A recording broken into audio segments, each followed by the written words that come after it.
What's going on, everyone? Welcome into another Forward Progress live watch along. Vikings and Rams presented by Fanduel. I'm Rob Pizzola. I'll be with you here for the duration of the night with some great guests. Suma in the first quarter, Joey Kish second quarter, Jeff Feinberg third quarter, Hitman in the fourth. I talked to Hitman before we came on air today. He's sweating a ton of unders in tonight's game. So that'll be an interesting fourth quarter with the Hitman as he sweats out the games. I see a lot of usual suspects in the chat. Lots of people cheering for the Vikings tonight. I don't have a strong opinion on this game.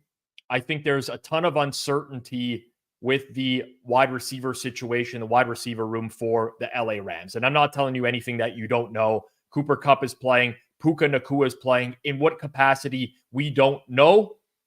Rams took some money earlier this week. Personally, I didn't bet it. I would only bet the Vikings at the current market price. I don't see the love for the Rams. And maybe the wide receiving core turns it around right away, but first game back, we don't know. Also, for this game, from a props perspective, I don't love a ton here. I'll give it a few props that I like, but the way I like to attack these games, especially the ones where there's a large amount of uncertainty, is I actually like to attack on the SGP side of things. Build out some stuff that makes sense, build out some narratives in my head, and there's three that I'm going to give out for the show today. So I'm not just playing one SGP today. I'll be playing three of them. Before we get into it, smash the like button down below. If you're not subbed here on Forward Progress, sub. I don't know what else to tell you. We got great content, great watch-alongs. It's been a very eventful year with a lot of winners on this particular show. Let's keep it going tonight. Make sure you're subbed here on Forward Progress and you smash that like button down below. Start on the Viking side where we have a little bit more certainty. And going to start with Jordan Addison, who I love in this matchup tonight. I'm playing Jordan Addison over on both the receptions market and receiving yards market for half a unit each. Now, Fanduel is a sponsor of our show, as you see up here. I highly recommend you bet at Fanduel, but in this particular case, I would highly recommend you bet at Fanduel because the Jordan Addison numbers are better there. Half unit, I practice what I preach, get the best price available whenever possible. And in this case, Jordan Addison, Fanduel, great prices. The way that the Rams play defense, I think is very counterintuitive to the way Jordan Addison runs routes. I think Justin Jefferson also could potentially have a big game here, but Addison is the most underpriced of any of the receivers in this game. So I'm looking for a huge Jordan Addison game, playing the overs on receptions and receiving yards. There's only one anytime touchdown score that I like in this game. And again, just so happens to be at Fanduel tonight. You guys know me. I always give out the plays that I like. Tonight, they happen to be best price in market at Fanduel. Touchdown score props, you're almost always going to bet at Fanduel anyways. But Jalen Naylor right now at 5-1 is a great price, in my opinion. I think fair value on Naylor should be like plus 410 or so. Pretty much the rest of the books in market have him priced at like plus 350, in and around there. Jalen Naylor is a guy at this price that I think you got to play. 0.2 units, I'm putting down on Naylor. Anytime touchdown score, I think that's a solid option. 3 SGPs I'm going to give out here.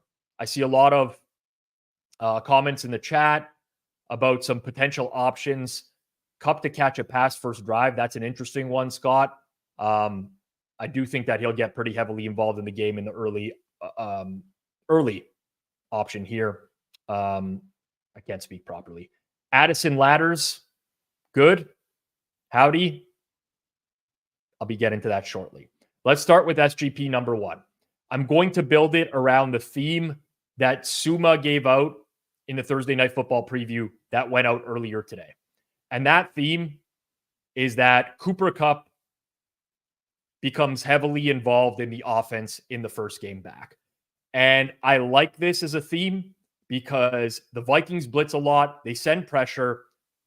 Matt Stafford has struggled with that this year. And a lot of that has to do with they've had injuries on the offensive line. And they just don't have the guy that can separate at the line of scrimmage like Cooper Kupp. So Cooper Kupp, in my opinion, is a bailout option here. How many snaps he gets, I don't know, but this is a very important game. So I want to start with Matt Stafford, alternate passing yards, 275 plus. I'm going to throw in Cooper Kupp at 9+ receptions. And I'm going to play that with the Vikings spread -5.5, alternate spread. The idea being Vikings win, Rams have to throw more in the process. That's where I'm going for SGP number 1. I've played all 3 of these that I'm giving out. We'll start with this one. Kupp 9+, Stafford 275+, Vikings -5.5. Second one is a theme that honestly is more of a crapshoot. And that's that Cooper Kupp and Puka Nacua get a lot more run than everyone is expecting. I know everyone's initial reaction was to fade Nacua, play his receiving yards under. I completely understand why. We have no idea what his usage is going to be today, whether that's red zone only, limited snaps. But again, it doesn't make a ton of sense to me that they would activate him for this game instead of getting him 10 extra days rest. Like if he plays tonight, I think he might have a higher workload than people are believing. And I'm going to stick with a similar theme here. So I'm going to go Matthew Stafford, 275+ yards, alternate passing yards. I'm going to go Tyler Johnson under on receiving yards, which is 9.5 right now. And then I'm going to go Tutu Atwell under 30.5 receiving yards. It's your call who you want to put in that last spot. You can go DeMarcus Robinson instead of Tutu Atwell. But the whole premise here is Stafford throws. I don't know that Tyler Johnson even sees the field today for more than a couple snaps. Honestly, Patrick, I don't know. I hope he gets out there for one snap or two. And then I'm going Tutu as the third one. So playing the unders with Stafford over. Little bit of like inverse or reverse correlation on that one. Final one is going to be centered around the Rams winning the game and Jordan Addison having a huge game. So I'm going to go an extreme on Jordan Addison. I'm going 100+ yards.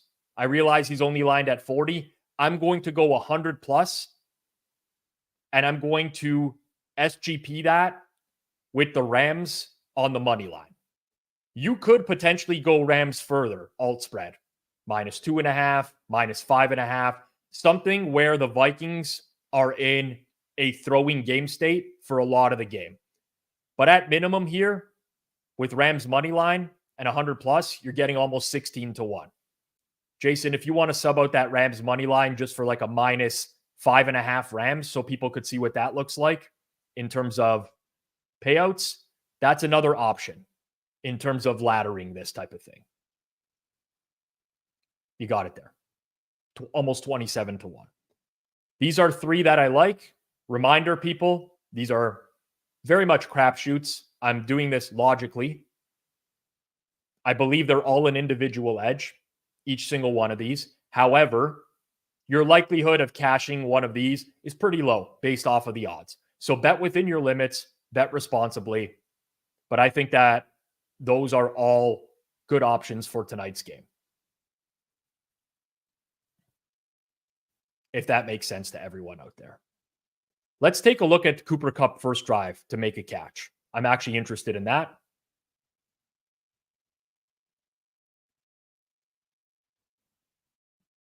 It's just, well, you know what? It's, I don't like paying vig on these, to be honest with you. Well, you're paying vig on every price.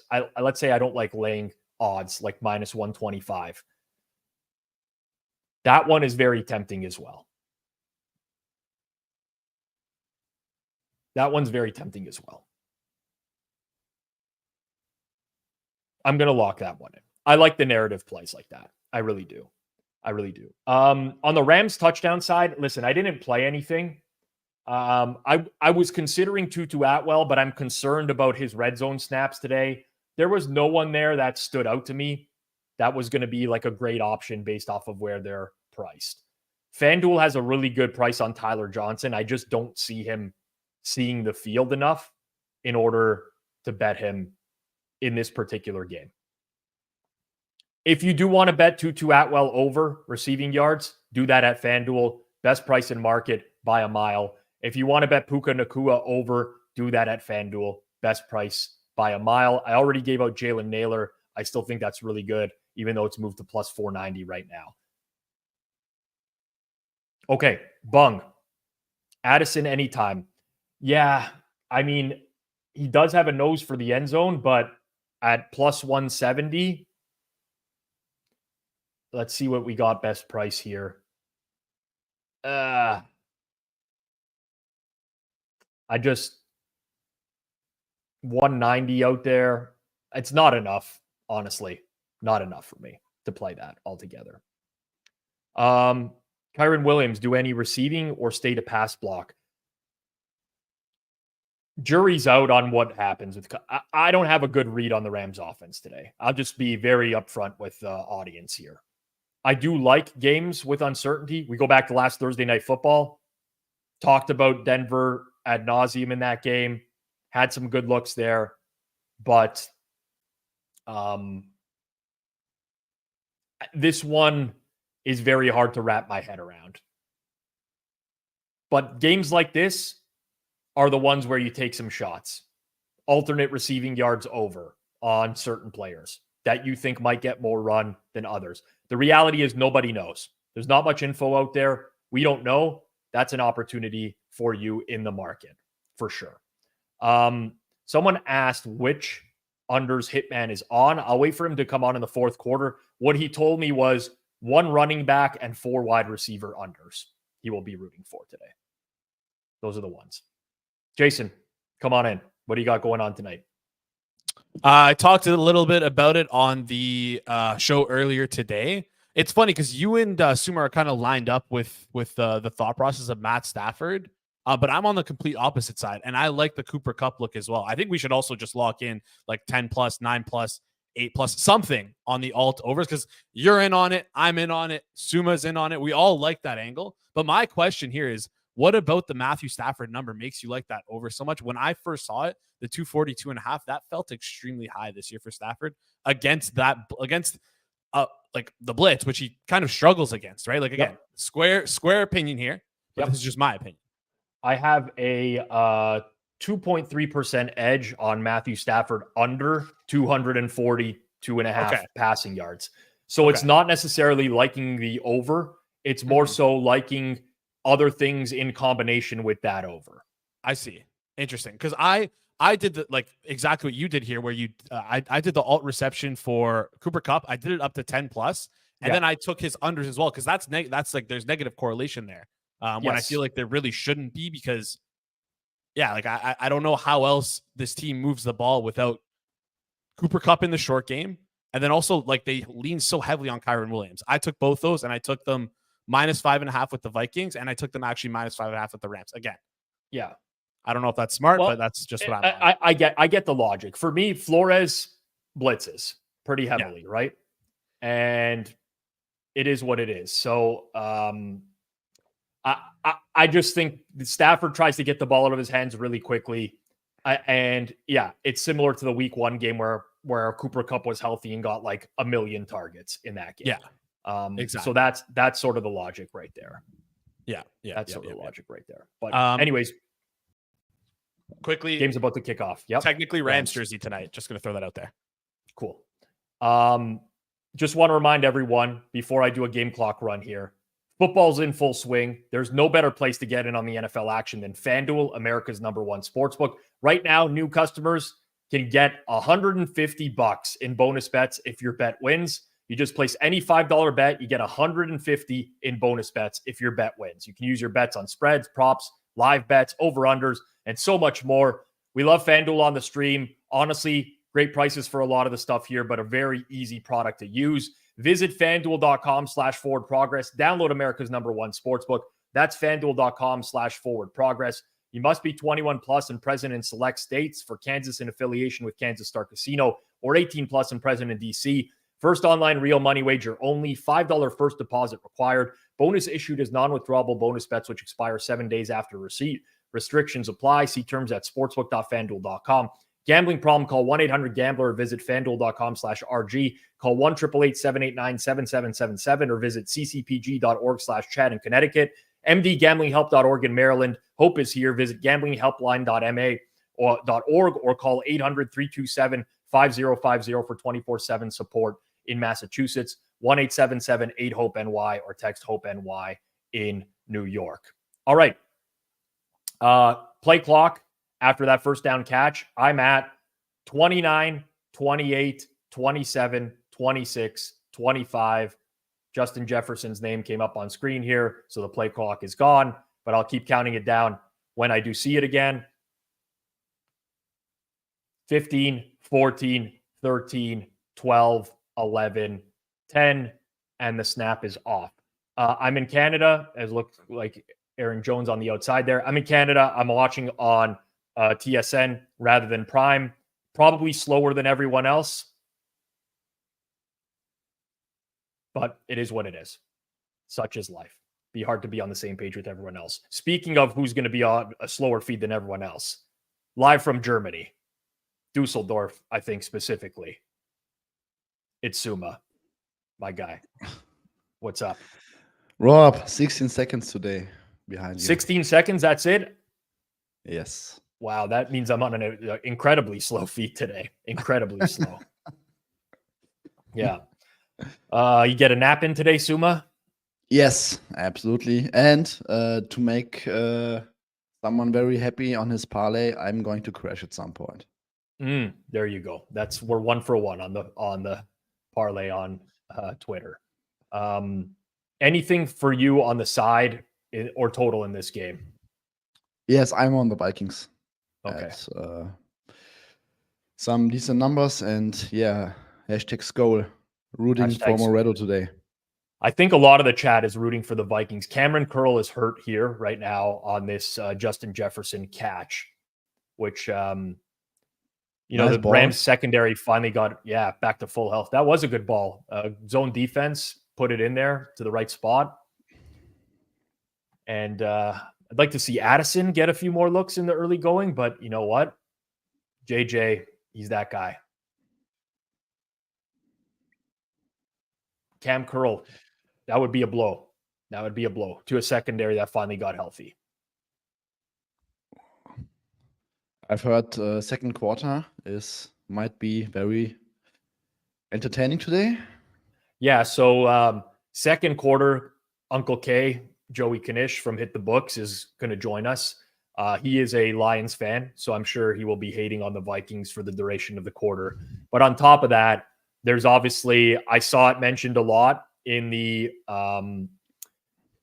chat about Taylor Coin, $Taylor Mathis's situation that's been going on. I guess that's made it all the way to Germany as well. The news is out, and Knish is not part of our regular Circle Back team. We will definitely discuss this situation in detail on Circle Back, which is going to drop next Tuesday. But Knish, he got some thoughts on it. So I think it's going to be interesting. It's interesting. So I don't know whether it's from the gambling Twitter algorithm or because I follow a few crypto people, but I had this in my feed today. And people were explaining, she's gambling and from decay and this and this happens. So it was pretty funny all day. Suma, you follow Taylor Mathis. It's okay. I will not tell your wife. It's all good. Don't worry about it. We're not going to tell anyone. Man, my wife knows that I follow Taylor Mathis. Got it.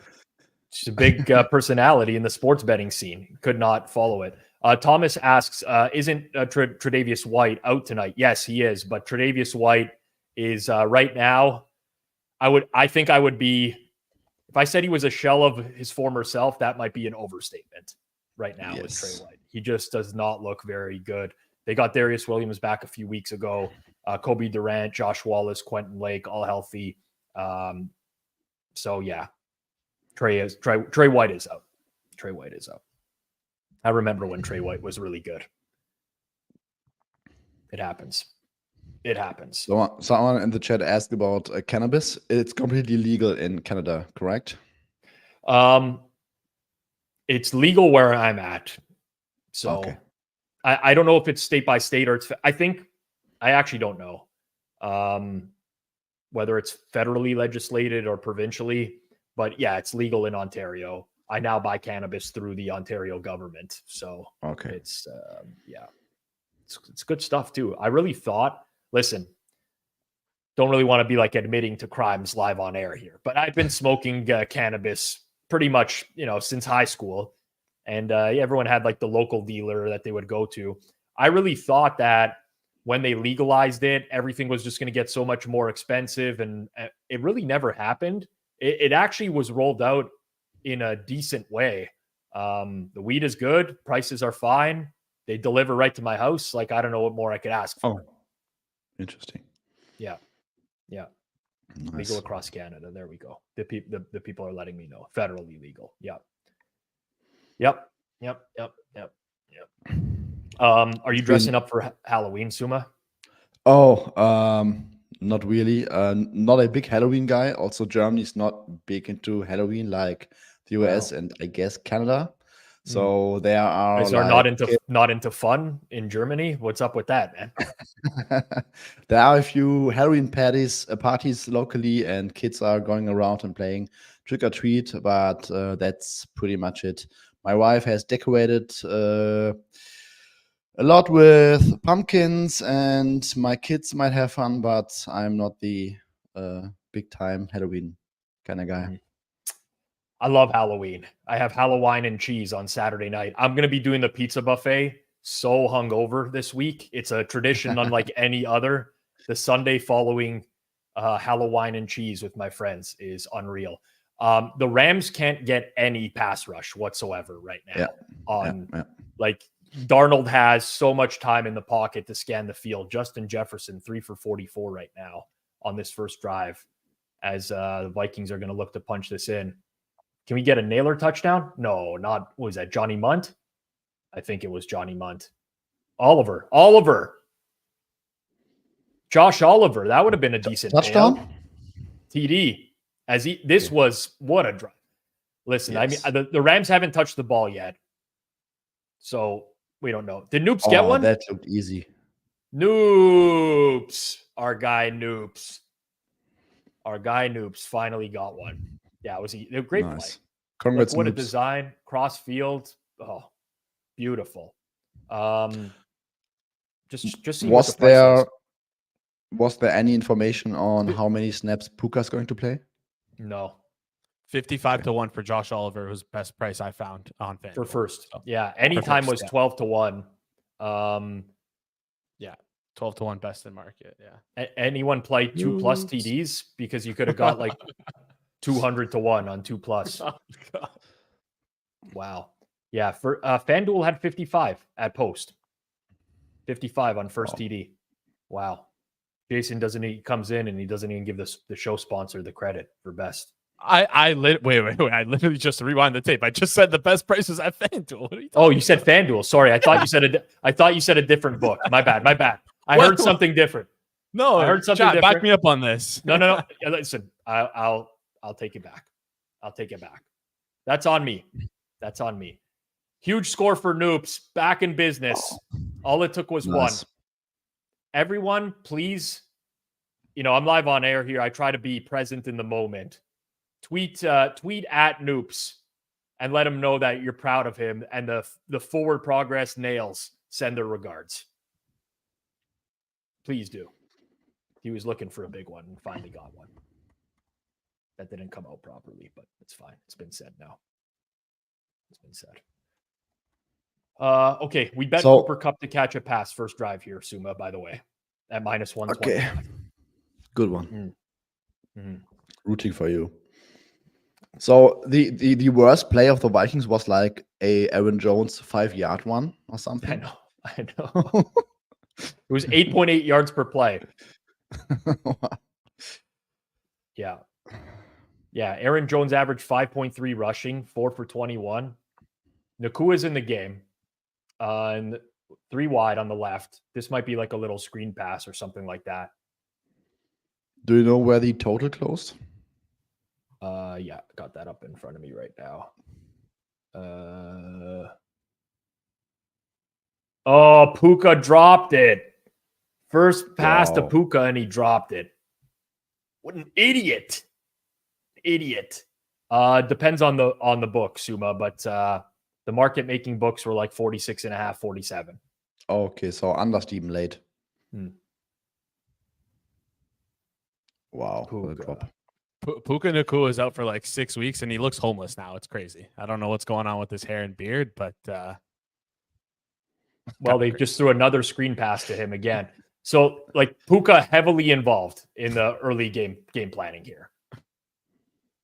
Heavily involved.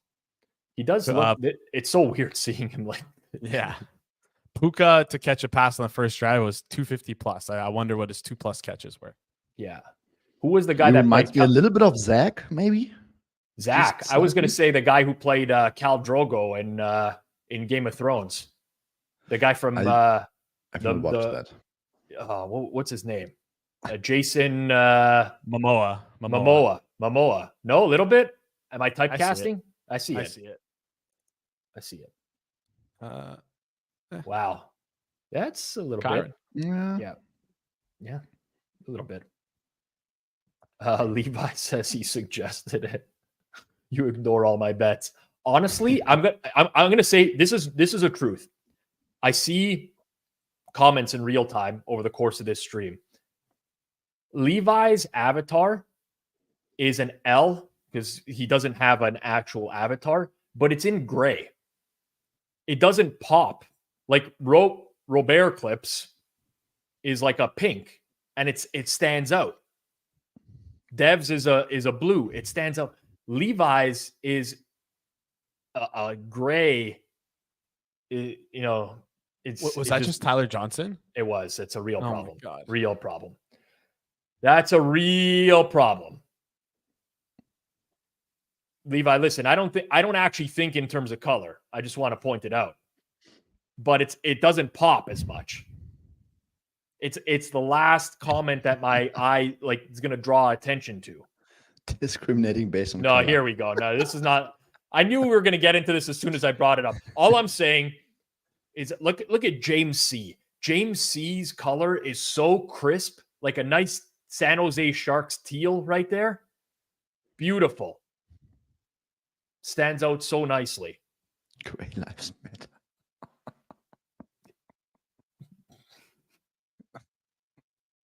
Anyways, sorry, Levi. I did not see the comment of it. People don't know. People don't know the. Okay, here I'll take a screen grab. I'll take a screen grab and I don't know, where do I post this? Post it on Twitter. I think like people need to realize that our background is also white for the chat, so the gray really does like blend in, and it's really hard to like. It blends in. That's it. Levi, you got to get Twitter, man. Yeah. That's the problem. That's honestly the main issue. If we're communicating with you on Twitter, then like we'll know for sure to go after your plays. That's how we got the Bung Magoo plays in here. You reached out to us on Twitter. It's as simple as that. Colors that pop, they work better. If you want to put like a rainbow as your avatar, that's nice. Yellows, I don't see a lot of yellows. That would pop for sure. I don't do night mode, Drunken Goon. I just don't. Puka again. Puka going to get 100 targets in this game. By the way, they're really scheming these nice quick screen passes. Nice quick screen passes. I don't know that Hitman's going to be around to join us in the fourth quarter today. Who's there in the third quarter? Oh, it's classic Jeff Feinberg spot right there. Yeah. Oh, Levi, this is a banging color now. See, everyone see that color that shows up on screen there? Now that pops. That's the color that I see in the chat. Banger. That's a great one. Oh, that's a face mask. Big time face mask. I guess from the Vikings. Yeah. Yeah. Kyron Williams just got his head almost taken completely off. See, my feeling, Bart says, Kupp low snap rate because potential trade, ? I was thinking it would be the opposite. Maybe I'm just an idiot. I've certainly done many stupid things in my life before. I feel like you would want to showcase his abilities a little bit more if you're looking to trade him. You know? Yeah. What a crazy penalty. Yeah. Seen the kickoff yet. Yeah. Nice drive. Lots of screens. Nice Kyron run. Yeah. I mean, that's kind of how you beat the Flores defense. You run the ball successfully and you get the ball out of the quarterback's hands quickly. It's why Ben Johnson owns Flores. Same thing happened with Goff last week. Awesome. Just first read and his receivers are winning one-on-one. Boom, out. There you go. We pull these stickers off this McDonald's Monopoly here. See what we got. Can we get a stop here? We'll see. I just got myself a cheeseburger. There we go. Oh, nice. There we go. Congrats. Cooper Kupp on the field. Goff put out of his mind. Yeah. Oh, Goff also was. Tell me. No, so Kupp was targeted. I thought he got held by Gilmore there. I would like to see a replay of that because it looked like he had some separation. And then, he definitely got held. He got held up breaking out of his road. Yeah. Without a doubt. That's a missed call. That is a missed call. Yes, Anthony, it's Monopoly in Canada. We do our Thanksgiving at different times, and we do our McDonald's Monopoly at different times. Suma, do you guys have Monopoly with McDonald's out in Germany, or no? Is that not a thing there?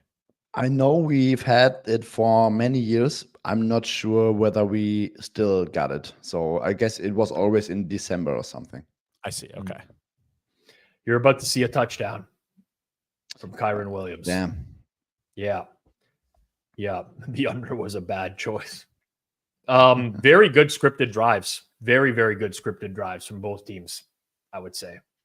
Yep. Nice angle roll against was Ivan Pace. Yeah. Do you think we're going to see the Vikings defense just drop off at some point? I know it's only one drive, but I mean, a lot of that is scheme and not so much crazy talent on the secondary and linebacker position. So I think if there are more OCs like Ben Johnson, they might find something in the one game. I think lots of dual runs would help. Don't know, maybe. Yeah, I was just looking. AJ Thomas said Rams were 5th in offensive success rate going into this game. Finally have playmakers in the red zone. I thought that might be wrong. I just looked at my adjusted success rate numbers based off schedule. I have the Rams 6th adjusted for schedule. So yeah. I didn't realize the discrepancy they had in EPA and success rate. Because so many times, like, it's a model number. It just runs on its own, and you don't realize these discrepancies. But that's a pretty large one. It's like the inverse of Green Bay, where Green Bay has, like, low success rates but high EPA. Good call there. Good call there. Getting a lot of messages on the side about Puka Nacua right now. I gotta say, I was like the only guy that really believed. Sorry, not the only guy out there in my inner friend group that really believed that Nacua was going to get run today, like real run. I just don't know why they would activate him and say that he was going to get in the game and only play him for a few snaps. Like, just give him the extra 10 days rest if that's the case. So Gotcha. He's in there. Yeah. I'm surprised, but yeah. Levi, I'm pulling this up because we screwed you last time. Addison, 2+ catches next drive, 11-1. Rams defense makes some adjustments, moves the safeties towards Justin Jefferson. And there we go. I like that. And I'm actually going to tail that. Just because it's you, Levi. And because you've made an avatar now, that's much easier to see. Much easier to see. I watched the Stuttgart Juventus game after the fact. Drunken Goon gave out Stuttgart on the Monday stream, and I kind of poo-pooed it. And they absolutely fucking handed it to Juventus in that game. Like it was a pillaging. It looked like Juventus was playing like Man City, basically, in that game. They trust them. I saw expected goals headed like 2.7 to 0.6 or something. It was rough. It was definitely the worst. Juventus has played like some pretty rough games this year, but that was the worst of them. They have Inter coming up this weekend. Me against Francesco Greco. I'm sure I'm going to hear a lot about that. A lot about that. That will usually on these weekends, he sends me a bunch of messages during the game and after the game if it goes well for him, and asks a lot of times whether you can confirm. Yeah, I mean, at this point, he's like kind of perma muted for me. He's just messaging me links all day long, asking me if I can confirm. And he's like, Suma can confirm. Can you confirm? And like Ian McMillan can confirm. Can you? I'm like, okay. And now he likes DGen Weekly. DGen Weekly can confirm all sorts of stuff like that. Yeah. Yeah. The other day, he forwarded me a message, I guess from you. Sommer is high on bratwurst and German beer. Yes, I told them that. Yes.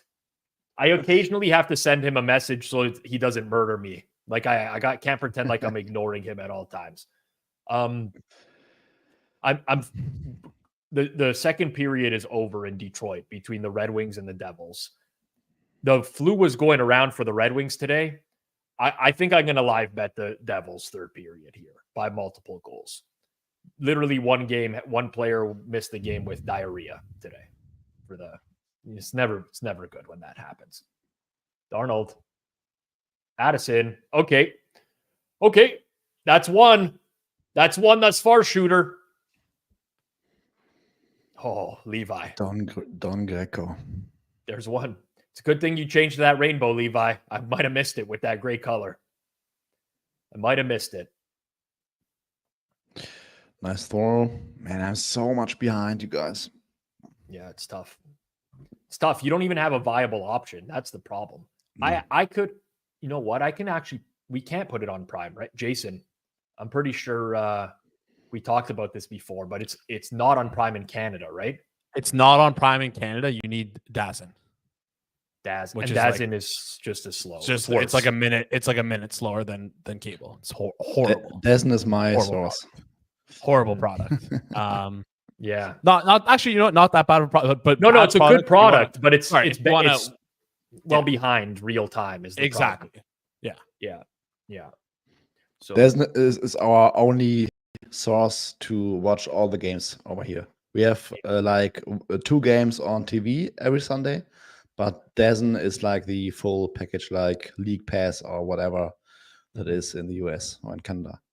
Yeah. Maybe at the half, I'll VPN to US and put it on Prime and see if that's quicker. Who caught that ball? Couldn't see the number. I think it's Jefferson. Yeah, it is. Got real excited there. Steven Robinson asks, Nakua receptions over 5.5 plus 145. I would like to see if he's back on the field again to start the next drive. If he is, that is probably a click worth making. What's the live total right now? Live total. Let's pull it up in front of me here. Darnold. Looks like you got a ton of space. There you go. All right. 5 yards. Live totals 57.5. Okay. For whatever reason, my Fanduel crashed. It's that German Fanduel, you know? It's actually not Germany. We only have like trash box. Yeah. There's a few that you got over there. Damn, I looked for the German translation from FanDuel, and it's just still FanDuel, which is really disappointing. I was able to do like daily fantasy on FanDuel, but they closed it over here in like, I don't know, 2017 or something. Since 2014, everything went down over here. Yeah. Was that that was right around the time that you guys beat Brazil like 7-1 in the World Cup or something like that. That was the high point for Germany. I'll never forget watching that day, man. Just that was too good. Too good. Yeah. First down? It's a first down. Looked like they ran a sneak there. Yeah. I think Carson Wentz. I don't think so.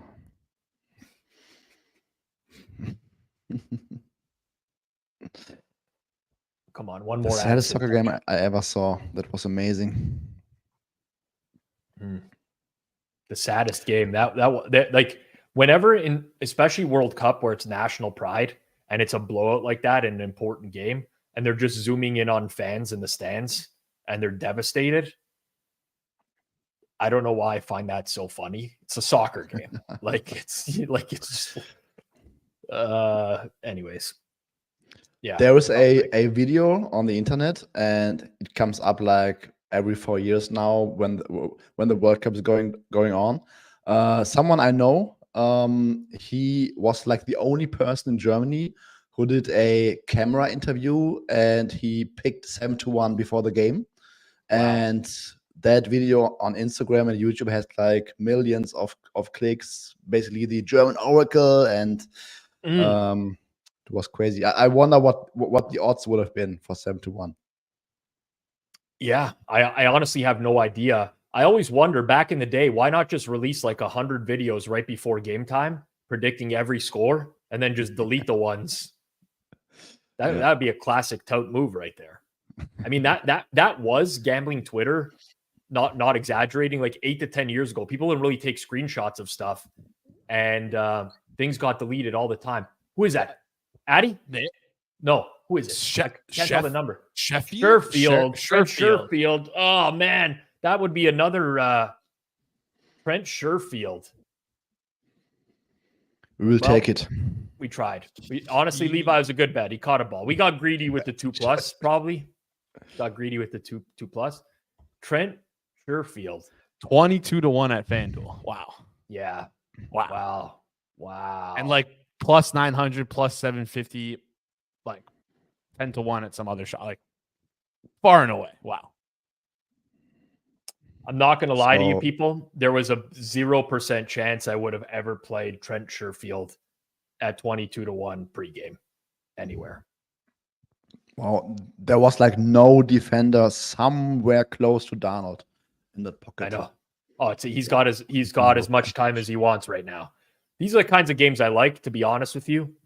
It's much better than watching Saints Broncos from last Thursday. Absolutely. That was a tough one.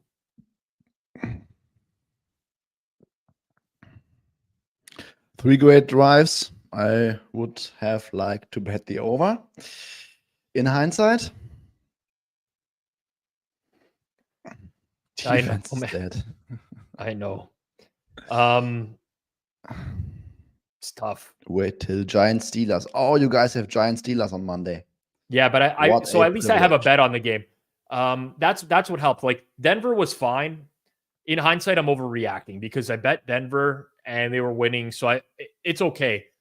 It'll be like Jets Steelers to me was worse because I bet the Jets. It was a terrible game and I lost my bet. I'm against the Steelers again this week. A little bit of market agreement today. Got a little bit of Giant steam today, right? Which is down to +6. You know, Right Angle Sports, while you were probably taking a nap, Suma, released, I think, Miami as well. Pushed that one up a little bit more. Yeah. Which was unusual, for it. Unusual timing. Honest. Yeah. Didn't expect it. I guess so. So earlier today, there were still a lot of circles on. Maybe they called a limit bump or something. Mm-hmm. Yeah, true. That's true. That's true. Puka next drive, 2+. Kind of a cop-out, but I don't want to do it. I need to see him on the field again because I need to know if he's on like a pitch count or a snap count or something like that. I will say with McVay, he's very loyal with his receivers. Like when guys play, they play throughout. So I don't mind that, but yeah. Call of Duty Black Ops drops tonight or tomorrow. So Kyler is there. That's it. It's toast. I know Bart's joking, but I think there might be a serious edge to be found there. I think that might be a serious edge. So Miami out to -4 and -4.5 in some places. Yeah. Okay. I hope you guys scooped up that +2.5 on the Cardinals earlier in the week because there were some people saying that that's a good number to grab. So if you got it, good stuff. You don't have to say some people. Just call it out. You know, I watched the favorites today. One of my favorite podcasts to watch. Pure entertainment through the roof. I think like all the bets Simon gave out earlier in the week, he's now completely flipped his opinion. See, here's the thing though. Like he said on Sunday night that he was betting the Cardinals +2.5, just like he said he was going to go and bet the Packers -5. And then Chad Millman says to him, he's like, well, it's actually 4.5 now. He's like, yeah, okay, I'm going to bet the Packers 4.5. Today's show, he's talking about how he's bet a bunch of Jaguars. Like, I don't get it. Like, either you bet it. I mean, first of all, if you bet one side, then you bet the other, you can do that, but you're paying Vig twice. It's a really stupid idea. There's Puka again. Puka is flying. Puka, Sammy, I hope you get it. I hope you get it, Sammy. I hope you get it. Yeah, line manipulation, Caleb. I'm sure. Good one. I'm sure. Simon cut a huge promo today too about how you got to listen to the Sunday show to get it because he was patting himself on the back for taking the Bears on Sunday night at +1.5, which is now -2.5 on the Jaden Daniels news. So he's really patting himself on the back there and said that he's got to, you got to listen to that show. Oh, Kupp, that's dropped. But conveniently didn't point out the other two games that moved against him a ton. I love that. Yeah. I mean, listen, he's going to do what he's going to do. Maybe he'll make it back to a circle back at some point soon. Although I can't see his tweets anymore. I can't see the tweets. I think this week might be filled with content. Yeah, he's easy. We already have too much. Yeah, I don't want to get in the habit of committing to like 2 a week. If this really starts to pop off, we might do 2 a week at some point.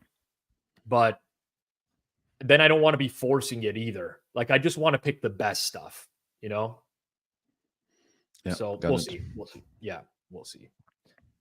We will see. Is that delay a game or they use a timeout? Rams use a timeout. Oh, second timeout already. Yep. Wow. Yeah.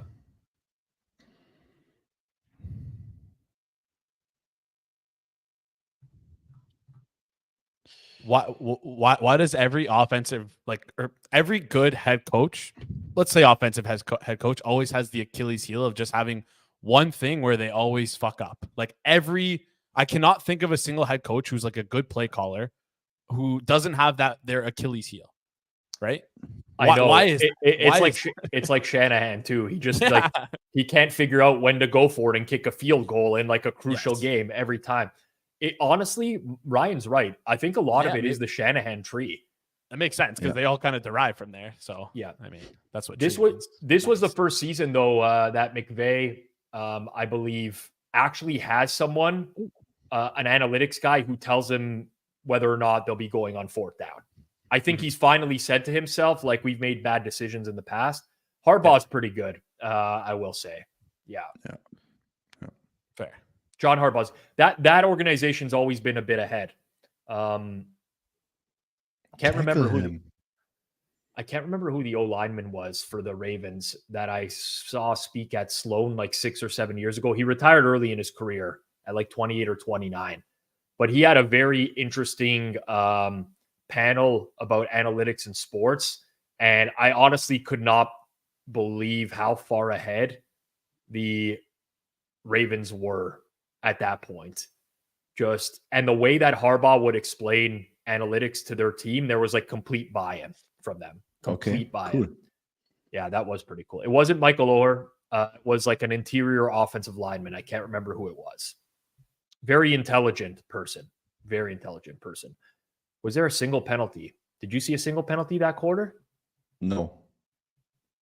I thought Minnesota had one. I think it was early in the game. I don't remember then. Well, Suma, going to let you get back to it. In Dusseldorf, whatever you guys do at night, cook up a late night bratwurst, drink a beer or 7.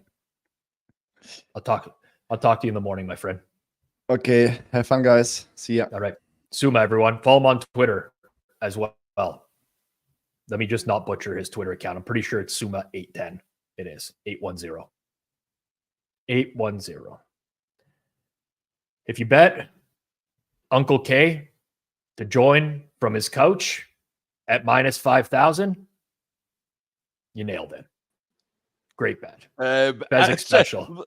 Blue Horseshoe special, baby. Minus 25. Some guy in the comments for this had the parlay with Kish on the couch. You baby.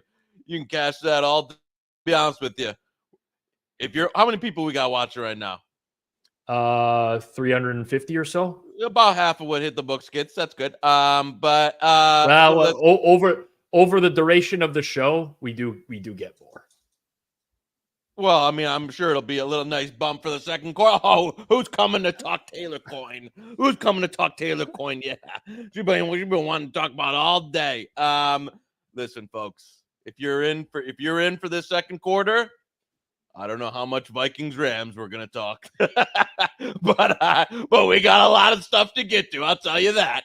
All right. Well, first and foremost, I don't think you played anything in this game, right? You're just rooting against the Vikings because you're a Lions fan. Yeah, just rooting against the Vikings, rooting against Moretto. Hitman too. Hitman Vikings fan. Little known fact. Is he really? Yeah, Hitman's a Vikings fan. He's from Jersey, isn't he? Or is he not from? Or did he just end up in Jersey?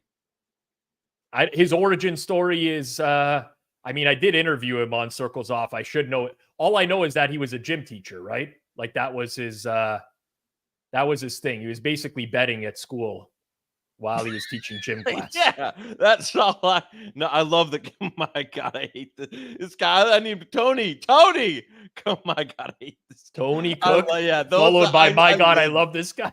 Yeah. That is the back-to-back Joey K experience right there. Hitman is I did not know that. No wonder.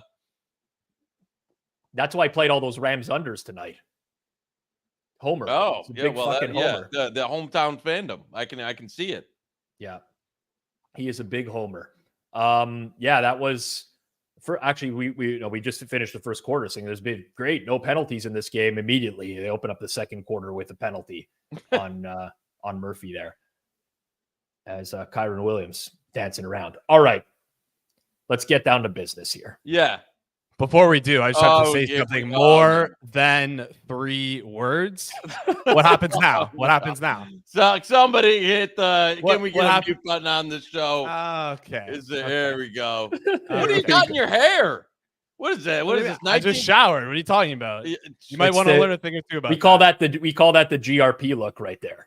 Yeah, I had to look my best for you, Kish. Come on. I will say. So we are. Circles back. I hate. You know what? I hate giving you what. This is a gem. This is a bad. This show. I'm all in. If I don't even, I can never do another show for the Hammer again. I'll be listening to Circles back. And I want to correct you before you go even further. Okay. Circle, singular, back. Circle back. Like we're circling back. Circle back. I know it's kind of confusing because it's circles off. Yeah. But I just want to. Confusing. Yeah, especially for someone with an intelligence level of yours, I don't think you'll ever get this. Yeah, it's funny. Yeah, you mentioned on last week, you're like, when you're doing the Simon Hunter thing, you're like, Kish, knows what he never portrays himself. listen, folks.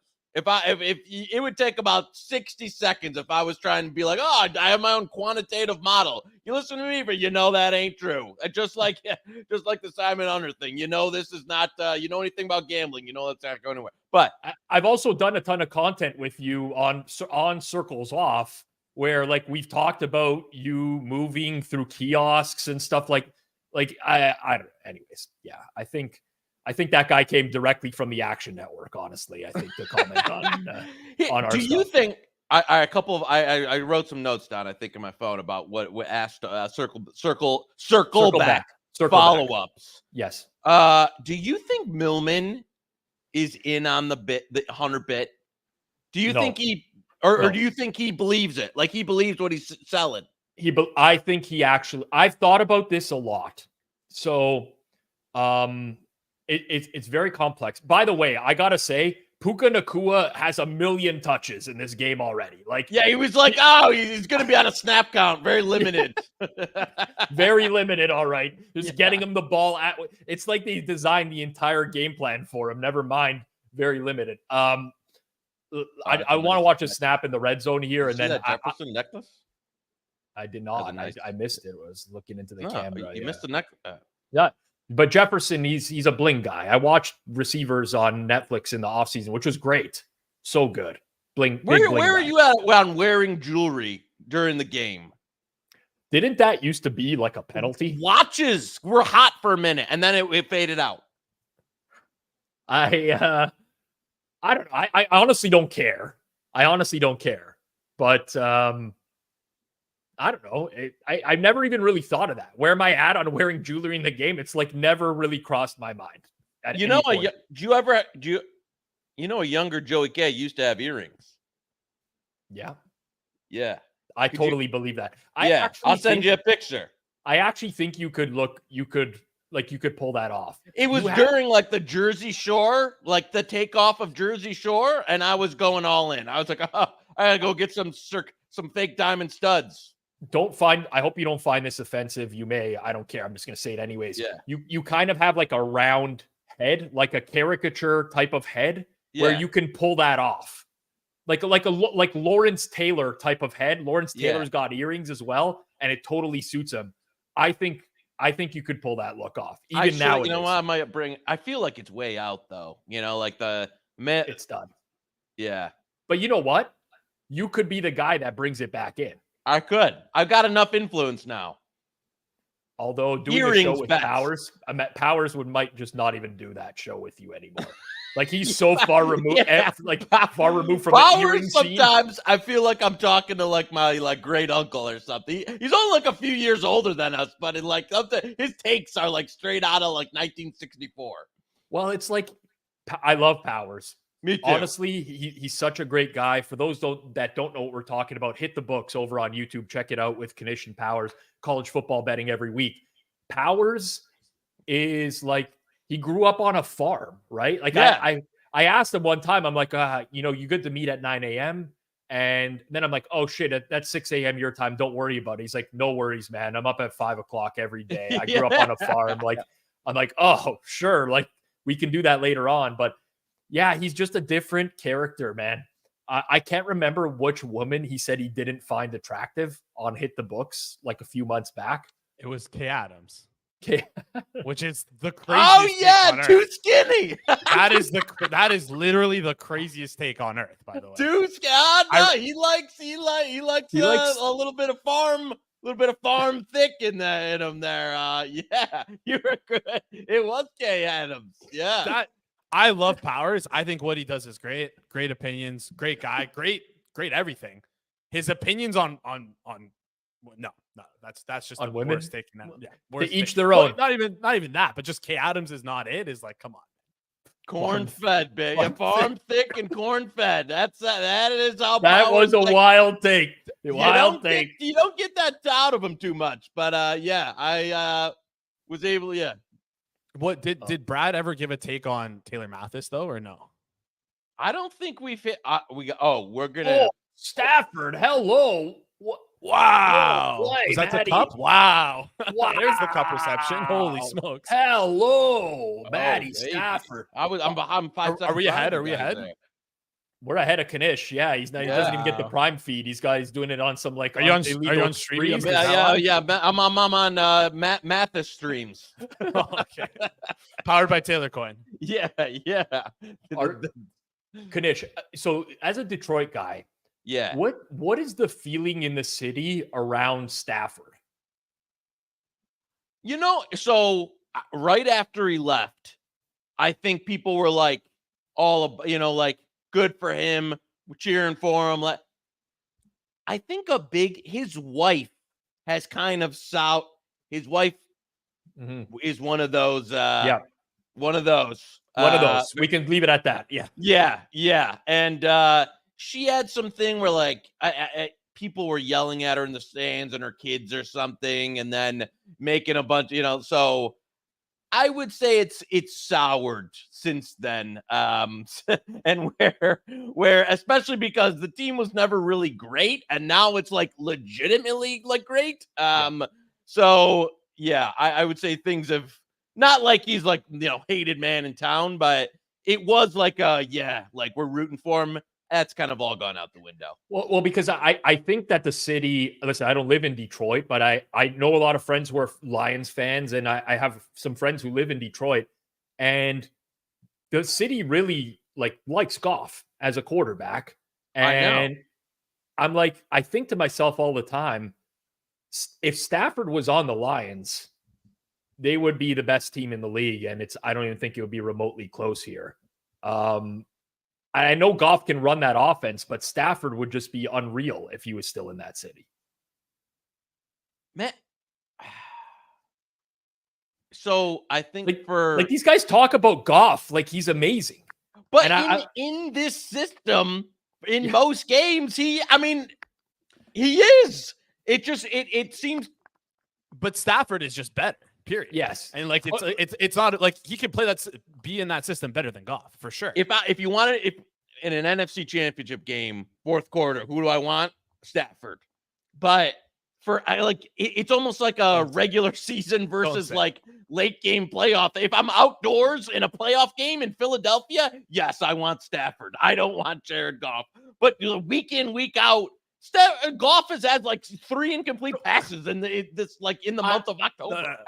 Listen, I'll credit him when he plays a great game, but he is the weakness of the Lions team, right? Like if you're going to lose in the playoffs, it's going to be because Goff turns into a pumpkin in a big game. Like one of those games he had against the Bucks early this year at home, whereas like he just has one of those. Yeah. Anyways, I just want to, I want to turn to Detroit Rock Talk Radio. Levi, we're riding Levi's picks in the chat tonight. JJ What's to Levi catch up. on? Oh, JJ to. Oh, yeah, I was like, what's that? What price are we getting on that? Like minus 125.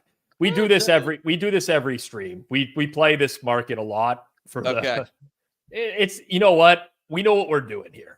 It's not the best in terms of positive expected value wagers, but it does make the drives very fun and interesting to root for. So I had Adams to catch one of the guys, Missouri Dane sent me that Adams to catch a pass on the first Jets drive. And then the first drive of his first career, that 3rd and 10, it was like a 7-yard out. He's wide open. Rodgers airmails it. I saw that came up in this stream too. Yeah, someone in the chat had mentioned that on that game as well. What a disaster that was. Okay, let's recircle here. Chad Millman. I last saw Chad Millman in New York. Yeah. I want to say 6 years ago. It was a long ways back, 5-6 years ago. At that time, he was trying to recruit me to go to the Action Network. We had several conversations. He brought it up multiple times. I just told him that I wasn't enamored with it. I told him it's not a good fit. I don't really want to do it, but he tried. And it never worked out. But I saw him in New York at a conference, and we were talking for a long time.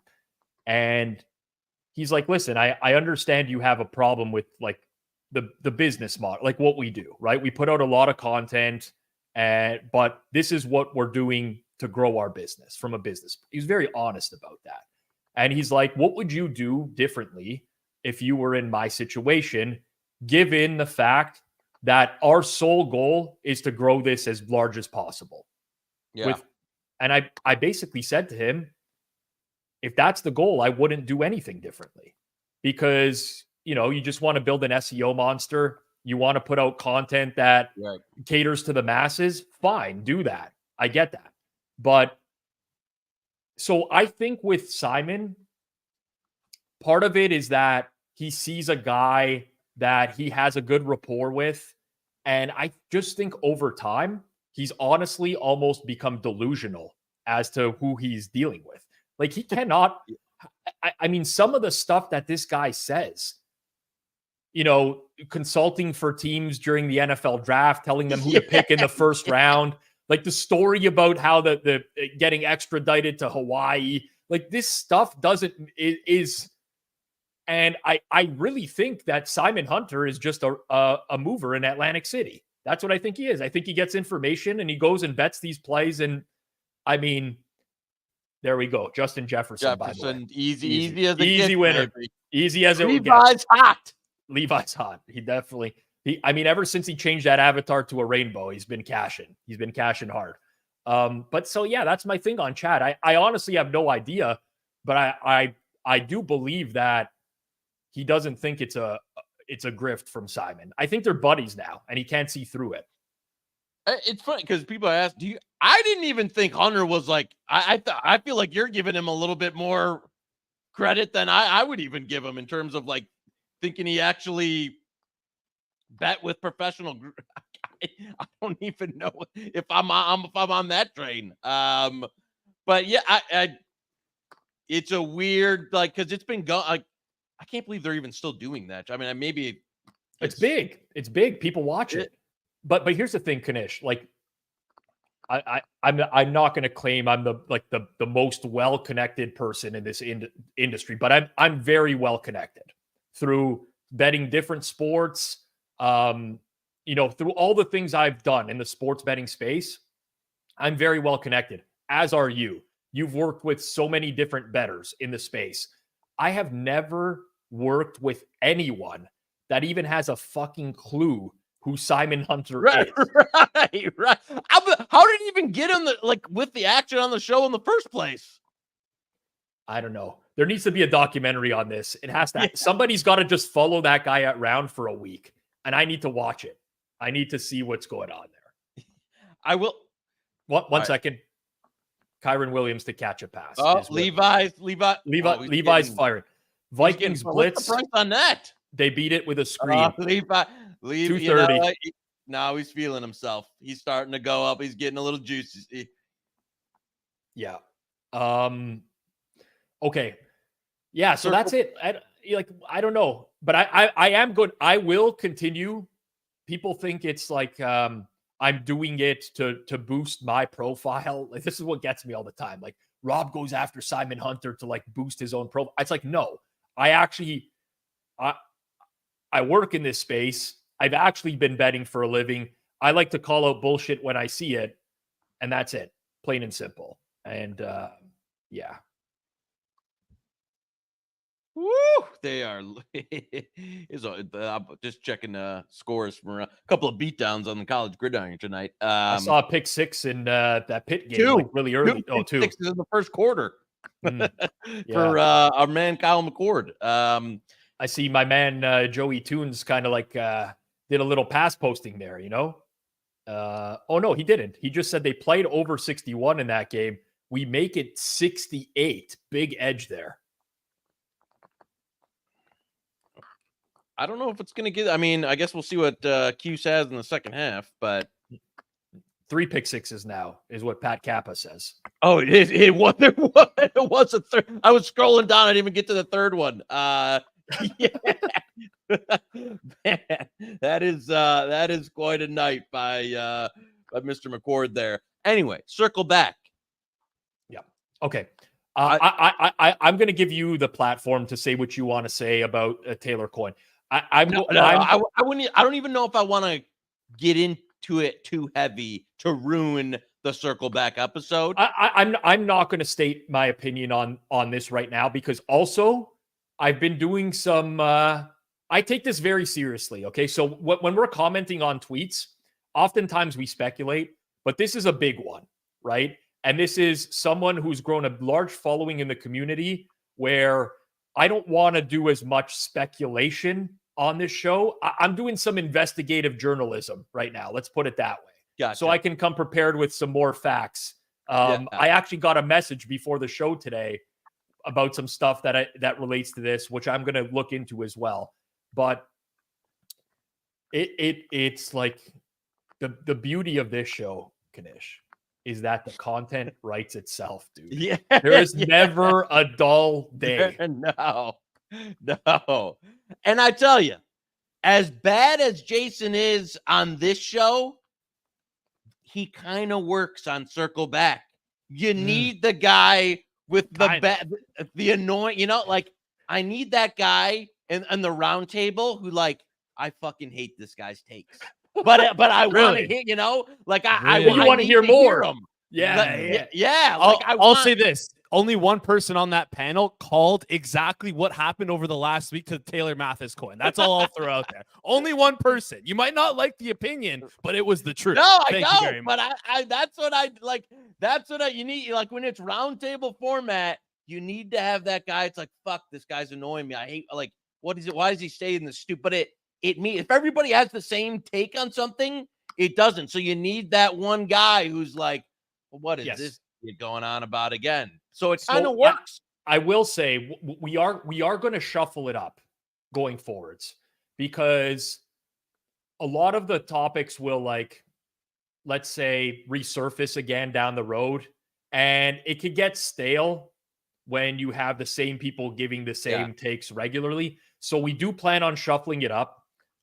We have Jeff on in the third quarter, and honestly, like, we filmed the demo of that, and I could see how excited he was. Like, I can, the way that he delivers his takes, it makes me laugh so hard sometimes. He was made for this kind of show. Like, he's really like, and I've listened to Jeff on, I don't even like golf, but I would listen to him and Pat, like, golf pod, just because I found them entertaining. I don't even watch. I probably listen to more of that than golf I watch. And I was like, just like, this is the perfect, like, Feinberg type of also. And I'll give you a credit here. It's got a great tempo. The pace of the show, which I'm sure you worked on, is like, it just keeps, it's like, nobody wants to listen to anything for 3 hours or anymore. Like very slow. Like, it's got a good, like, boom, boom, boom. Like, we're hitting the subjects, everybody's round table, then we're moving. Yep. I think some episodes will end up being like this past week, which is an hour and a half, and some of them will be 30 minutes. And it just depends on the week, because I don't want to force stuff. I don't want to just put stuff in the show that doesn't make sense. But if it's topical, we'll do that. So there'll be a little bit more of a rotation. And also, as time goes on, we do plan to incorporate guests for a very short period of time, but not for every topic. So let's say, like, Fezzik is the guy getting roasted on Twitter one day. We might potentially reach out to him and have him on for just 5 minutes to give his side of the story, and then almost react to that as well.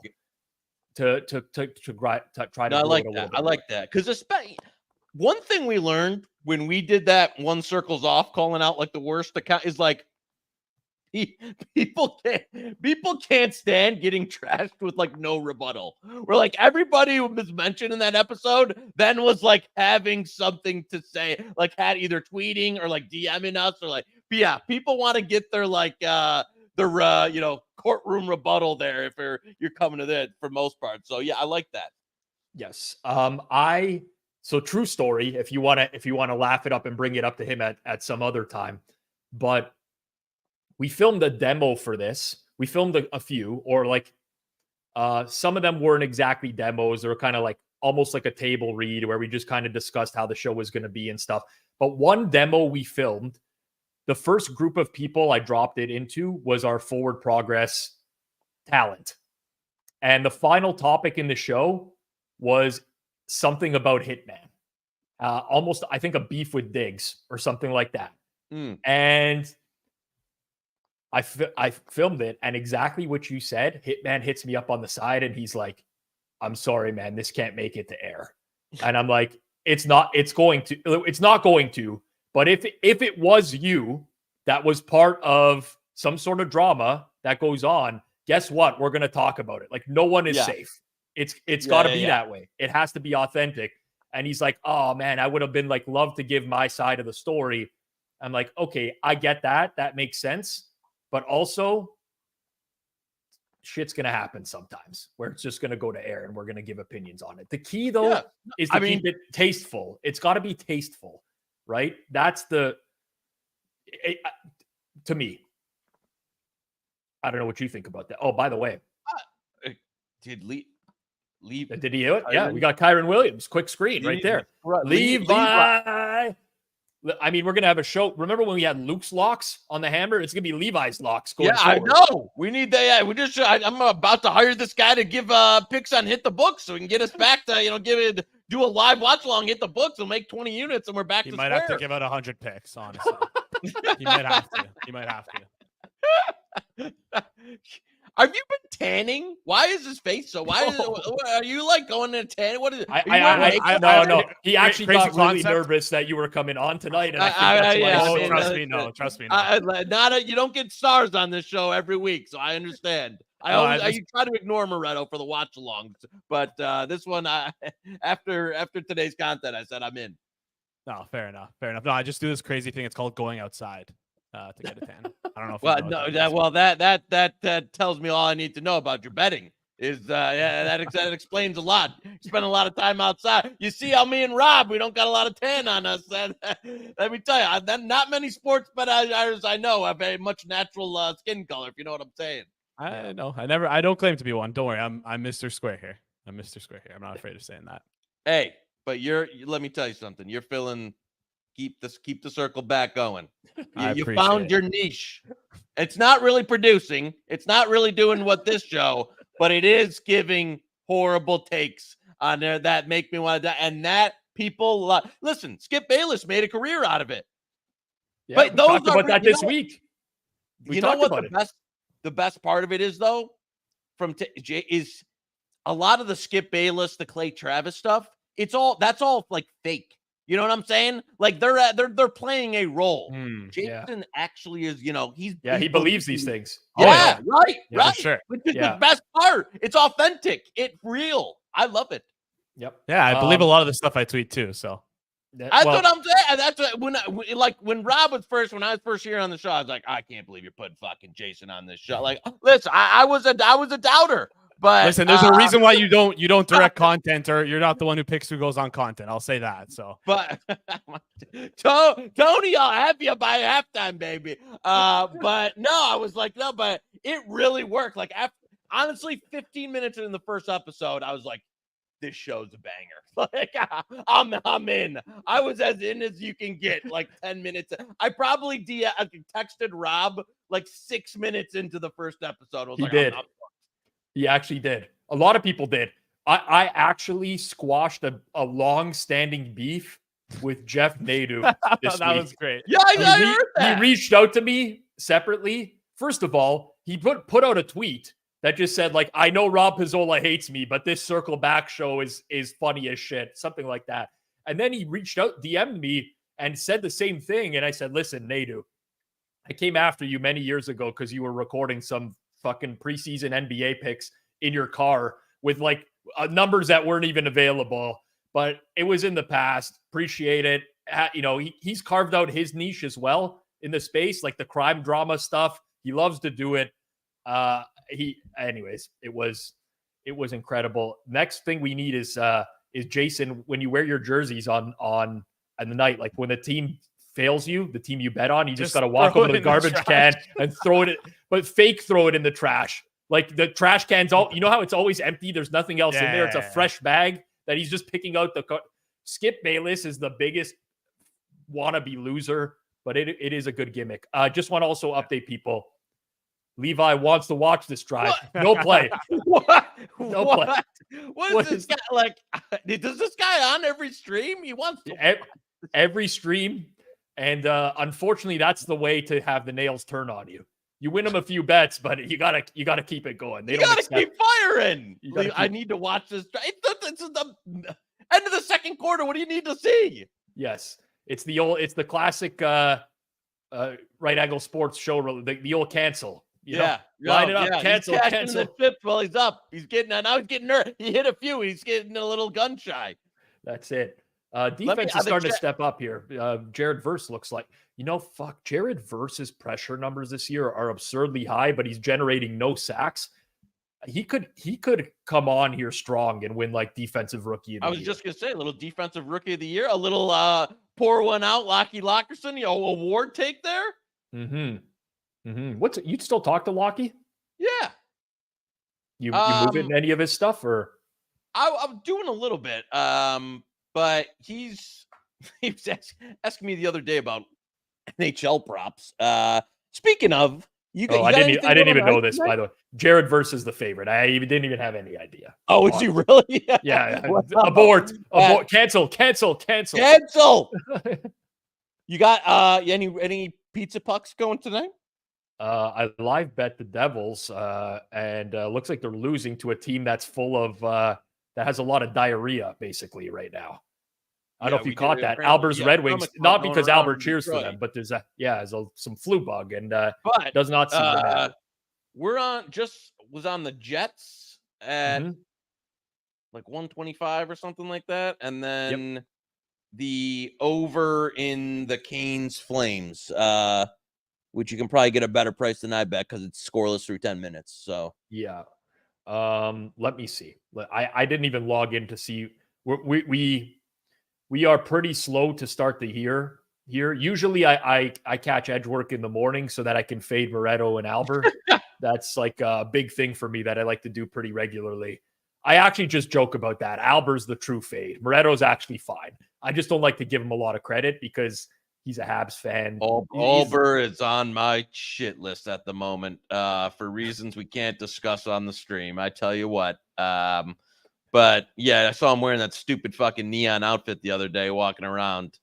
Guys, looks like fucking Kermit the Frog on the golf course. Right? Like, what are you wearing? It's like 10. You would wear that at like midnight, going like you're biking like around the city or something. Like it's 10 a.m. You're wearing like like a neon like light shade show. Like, what is this?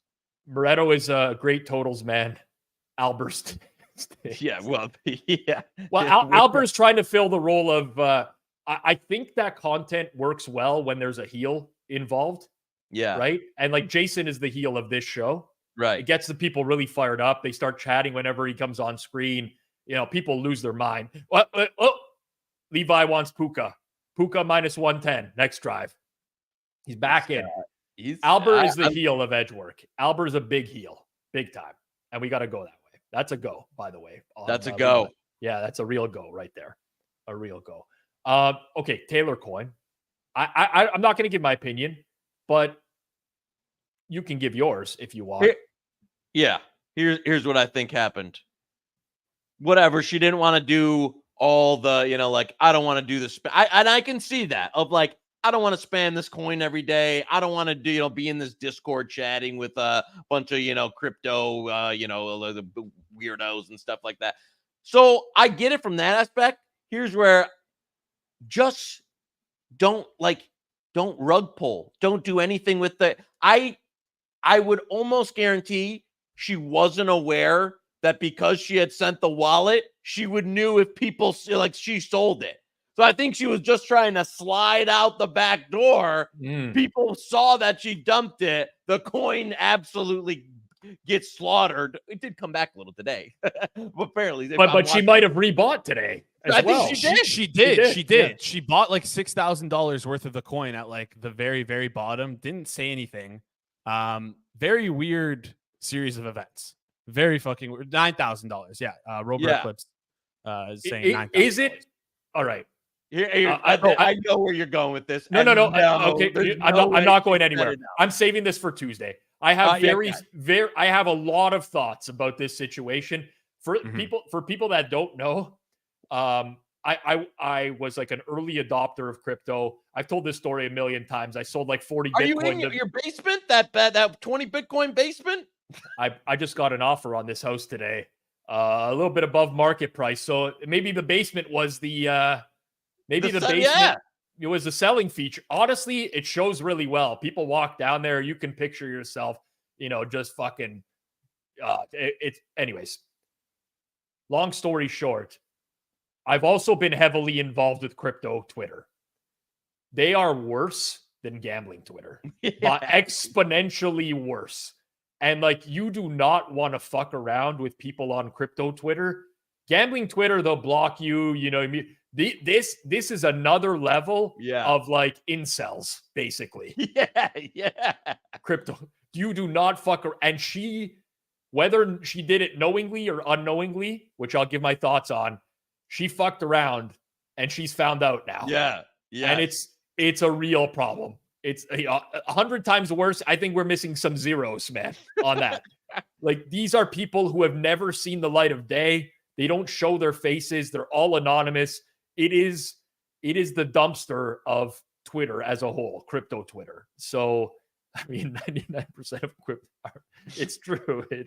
So she's, it's tough, man. It's, all she had to do was just not sell, you know what I'm saying? Just be like, guys, I don't really want like this. I don't want to be involved with this anymore, that type of thing. But the dump is where she the sell-off is where she really, and then, then the I'm going to donate it. That's all deleted. I'm back in now.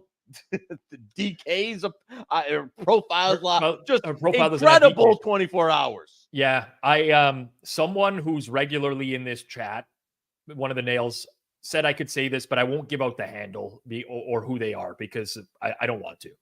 But they actually had reached out to Taylor when she was given those original coins. Now, listen, I don't know what the motivations for reaching out were, but basically said to her, you got to be really careful with this stuff. There's SEC regulations and I can answer some questions. And she basically said to him, I know what I'm doing. I don't need help. And he was, and then we're here a week later and it's those are SEC violations. Right. People have been fined for much less before, large amounts. It's, not a good situation to be in. I feel bad. I met her this year. I think she's had some things work against her. Yeah, I don't know what I'm doing. She's had some things work against her with the Westgate thing, which I think was a fucking sham before when they let her go for filling out brackets in a classroom. But it's a tough one. It is a tough one. You think she's I don't want to mention that book on this show. You think she's done with that book? I think we deal with sports books all the time, right? Fanduel is a presenting sponsor here. We deal with the regulated space. I think you really have to toe the line with what you're promoting in the space. I agree. And I again, it's just pure speculation, but did she go to that book and say, hey, I got this crypto thing going on? There are a lot of terms of our agreements with sports books. And I would say that more likely than not, they have said at this point, this just isn't worth the negative publicity that's going to be associated with it. Also, that book did have an NFT style thing that they got in a lot of trouble for, got sued for. So I would assume that they want nothing to do with I don't know. I never got the full. I didn't understand the full Rainmakers, and I've seen people mention it 1,000 times. Hard rug pull, yeah, just like Max says. That was. I know. I guess I don't know enough about it to see that. But yeah, not great either.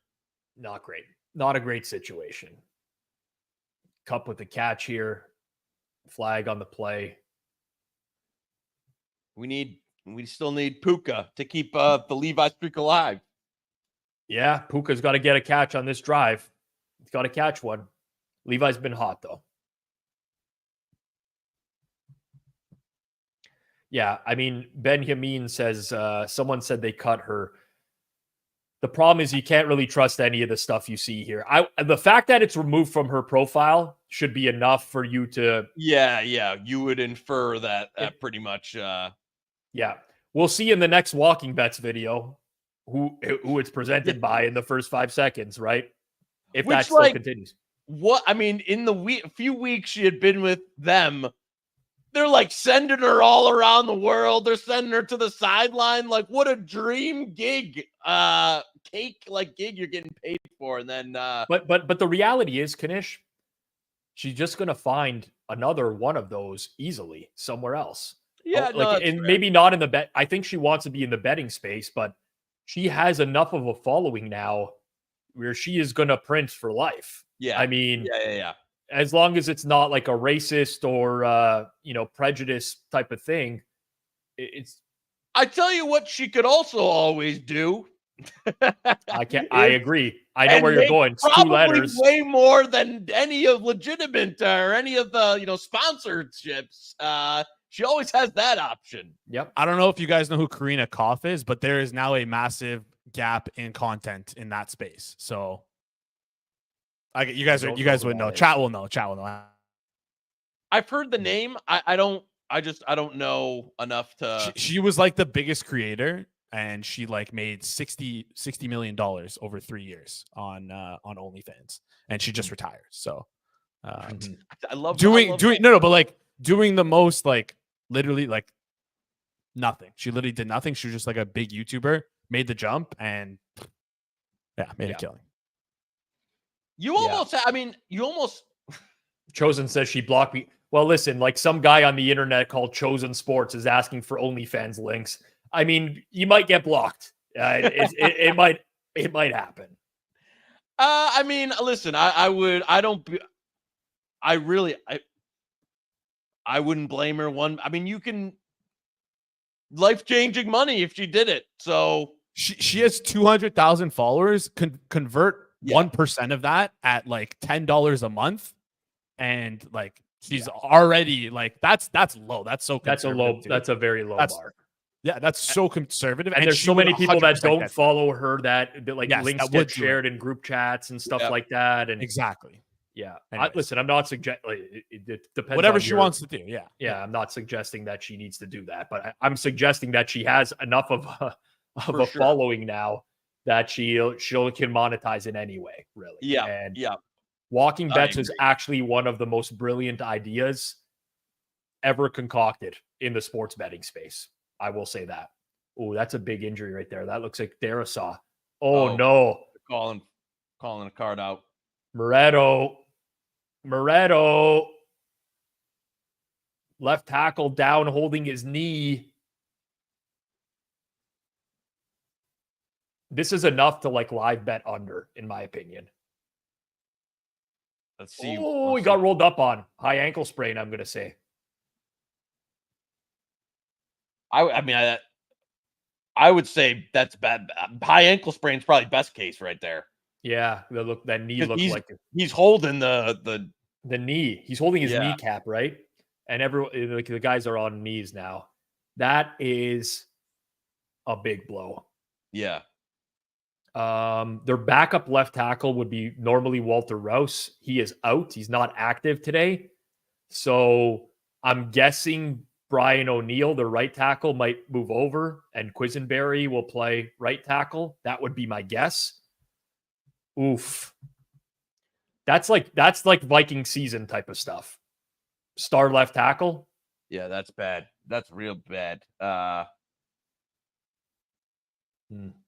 I mean, when there's I always say this when people troll, like when there's blood in the streets, buy property. So how are we taking advantage of this financially here?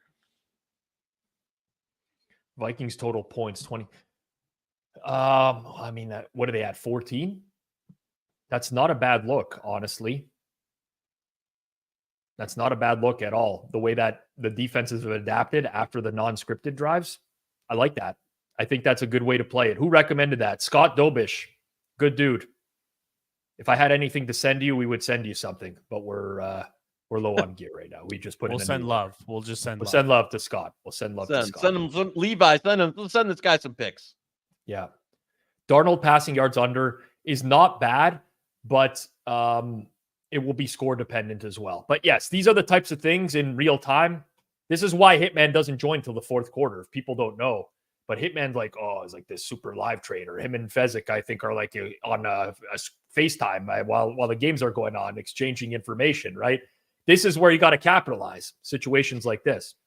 Oh, Bung comes in. Bung was Levi before Levi took over as well.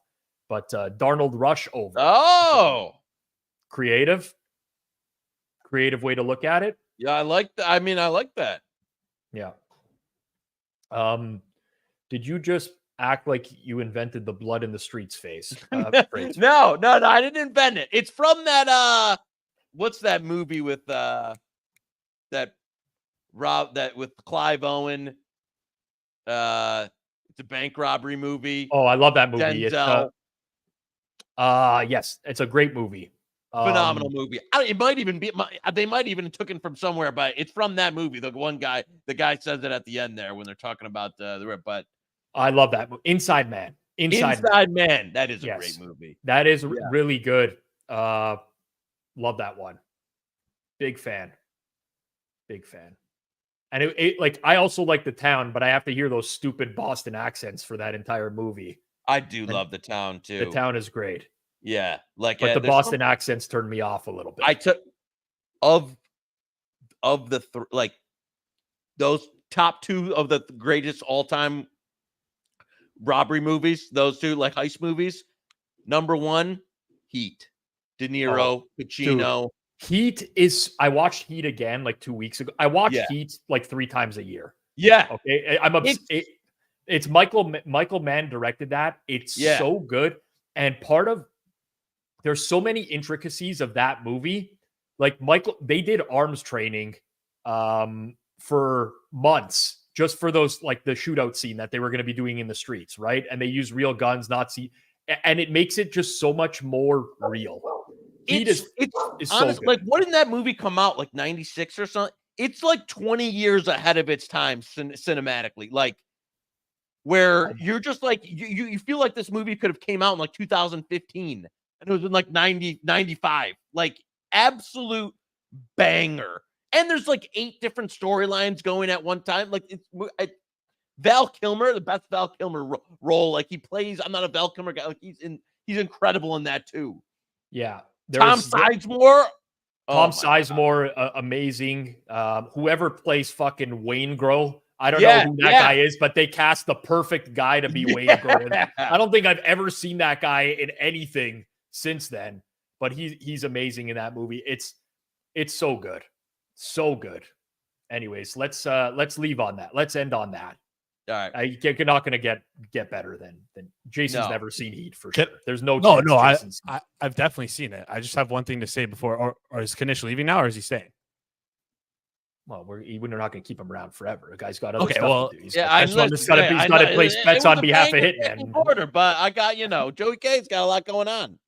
All right, all good. Before you leave, just one thing. You sent out a tweet. You had said you would do something if I spoke more than 3 words. We smashed the over. And I know you only go when someone tells you to go. So go, good boy. 1 in the chat if you want to see this. I'll organize an event, 3 rounds, 2 minutes per round, and maybe we live stream it. 1 in the chat if we want to see this.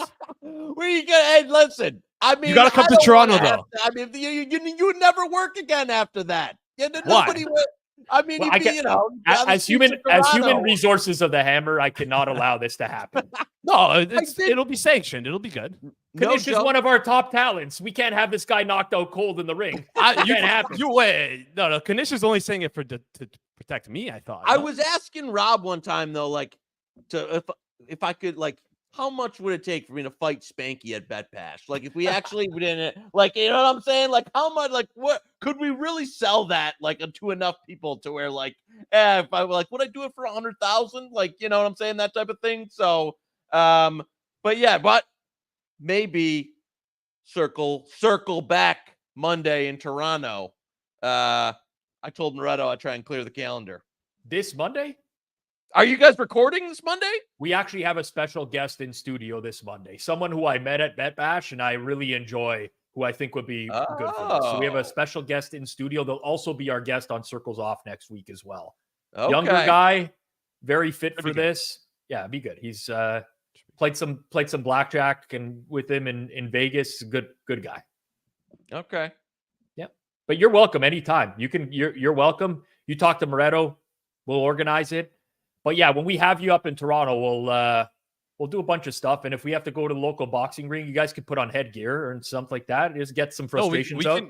We can do it like an actual. My friend does promotion for it. We can make it like a live stream event and chat. Maybe we get Fanduel in on it, get some odds out there. Like, yeah, I got to tell you, it could be. I'm not super keen on the idea of a producer and host at the network fighting each other. Does not seem. Here's the listen, and I'm gonna say it would have to be a bigger name if I'm gonna get in boxing today. Like, don't tweet it out, dude. Don't tweet it out. Then that's the thing. Don't tweet it out. What are you? Well, no, he just said he would. You're gonna run away with your tail between your legs. Don't tweet it out. Like, come on. I mean, have a little bit of have a backbone. I might sucker punch you during a circle back episode, but I'm not gonna get it. You know, I would implore you to try that. Honestly, I think you should try. I'm trying to give you a chance here. You don't got enough pull. Here's what I'm sorry. Okay. You listen. Okay. You gotta get it. Have a backbone first. That's all I'm saying. Like. All right, fellas. We talked for 10 minutes about heat. We ended with some heat. Uncle K, have a good one. Thank you for joining. Friday, 5 p.m. Eastern. Friday at 5, baby. Over on the Hit the Books YouTube channel. If you've never checked it out and you're into college football, I'll be honest with you. I think you're an idiot. You should watch the show. Really watch the show. You might not want to tail the picks, but watch the show. Appreciate you, Kish. Have a good one. Take it easy, fellas. Yeah. All right. Halftime here. Second half line in this game. Going to take a quick look. I'm just curious if the under got hit at all on the Darisaw stuff. Darisaw's been really good. That's the strength of Minnesota. I mean, the offensive line in this game, especially in the first quarter, held up really well. But Darisaw, Brian O'Neill, pretty solid. We saw as the game went on, Jared Verse getting a little bit more in the backfield. Byron Young is there as well. But that has an impact going forwards. That has an impact. And it's actually going to hurt the pregame bet on Jordan Addison quite a bit, who I think is still on the one catch for 14 yards. But it's going to hurt the downfield stuff. 25.5 now. So these are getting hit down from 26.5. Down from 26.5. I didn't ask Kish if he was going to wear a Halloween costume. That's tough. My apologies for sidetracking things. I know it's football centric, but I forgot. I didn't see it there in the start in the chat. That's on me though. That's on the producer.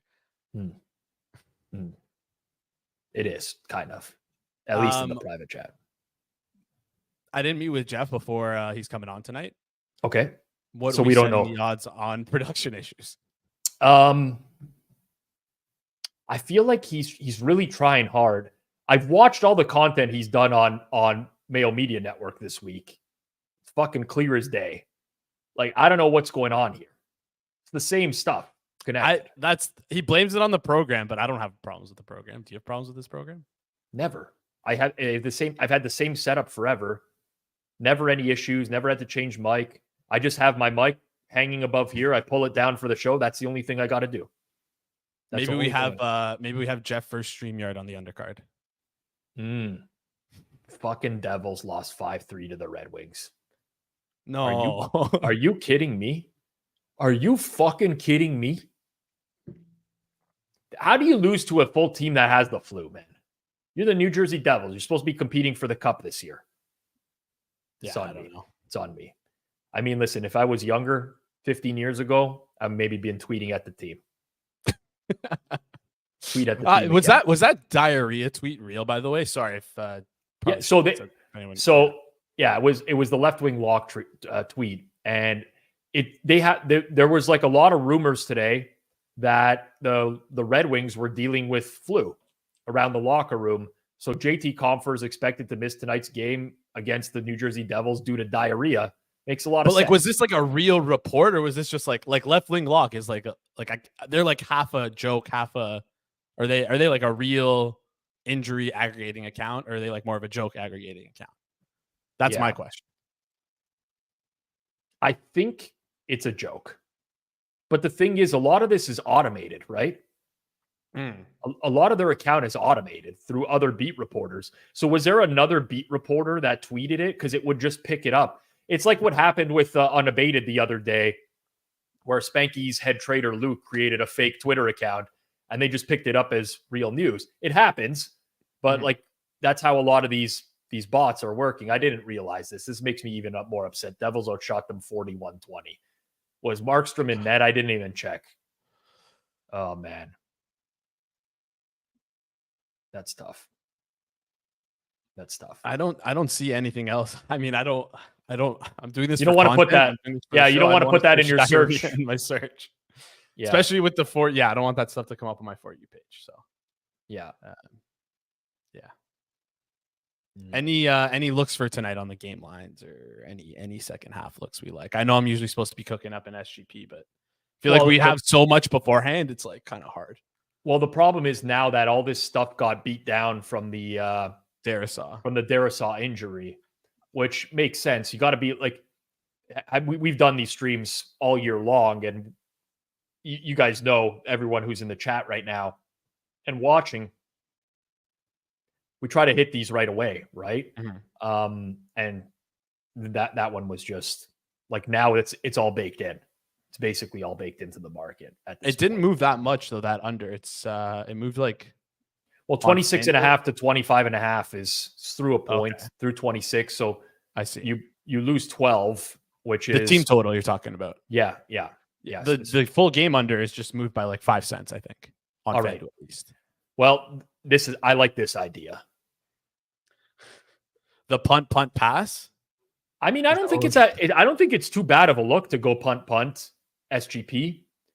The defenses have really picked it up in the second quarter. Yeah, we kind of lucked out though last week, or was it 2 weeks ago? I don't even remember. But there's also been like a lot of offensive penalties. Like we're now at 11 penalties in the game. We had 1 at the end of the first quarter. Yeah. So the whole punt, and then with something else. If Levi's saying this, like he's red hot. No. I like the idea though. I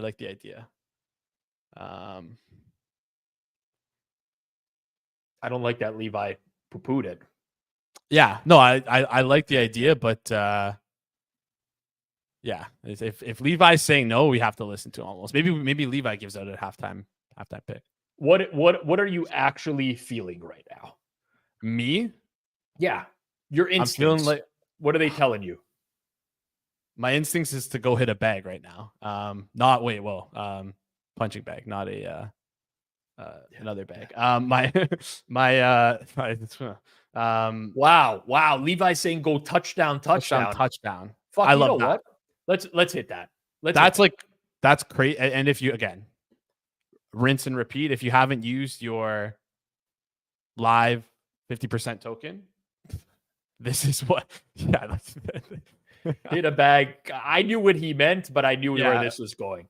Yeah. Honestly, like sometimes I do it on purpose. Sometimes it's actually just a slip of the tongue. But am I blind? Is there not Rams? I'm blind. Rams Smith drive. There it is at the bottom. Yeah, it's Rams at the bottom. Oops, touchdown. 9-1, almost 10-1. It's 10-1, and so it can be boosted to basically 15. Yeah, let me touchdown, 15-1. So will that happen out of the half once out of every 16 times to break even? Probably would. Between these two teams, I don't know. Like JC3 is saying horrible odds, but he's also it's kind of okay. So you're gonna have kind of like a new scripted drive out of the half so McVay, LaFleur will cook something up for the Rams. KOC, who's the OC? Wes Phillips. But KOC calls isn't he the play caller anyways? Wouldn't he be the one who's like kind of giving the okay on designs? I don't know. TD punt TD. We No, can't. we I don't do think that. we can do that. We can't go that far ahead in time, Chosen. We could roll over. We could Get with the program, definitely dude. roll over. Get with the program. I'm not going to lie to the nails. I owe it to you to be as honest with you as possible. I don't like a lot of the bets that were recommended at this half. I just don't like it. Oh, Sean wants to get nuts. Punt, second half over. Well, we got kickoff already, though. That I like. I love stuff like that. Punt, second half over is nuts. I was wrong about the boost. It's a 30% boost, not a 50% boost. Okay. My apologies. Fair enough. It's still 12-1 or almost 13-1 plus 1286. So I'm going to play that right now. Very small. Just give me a little bit of a rooting interest for tonight. Honestly, early bird capper, I'll blame myself because I prolonged us into the second half. I'm not gonna blame someone else. Oh my god. No. Oh my No. The people don't even really know what's happening here right now. They don't know why this reaction. Puka caught a pass right away. Puka.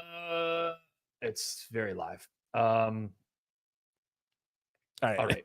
You got to bring him in. And do a sync as well for the second half. Yeah, okay, second half. Play clock right now is 25, 24, 23, 22, 21, 20, 19, 18, 17, 16, 15, 14, 13, 12, 11, 10, 9, and we got a snap. Oh, he dropped it. Good adjustment. If you caught that. Yeah, it would have been amazing. All right, let's bring in the Hamburglar. Let's go. Grimace, Ronald McDonald. What up, boys? I hope they're paying you to rep the brand tonight because that is front and center. You know what, Jeff, though?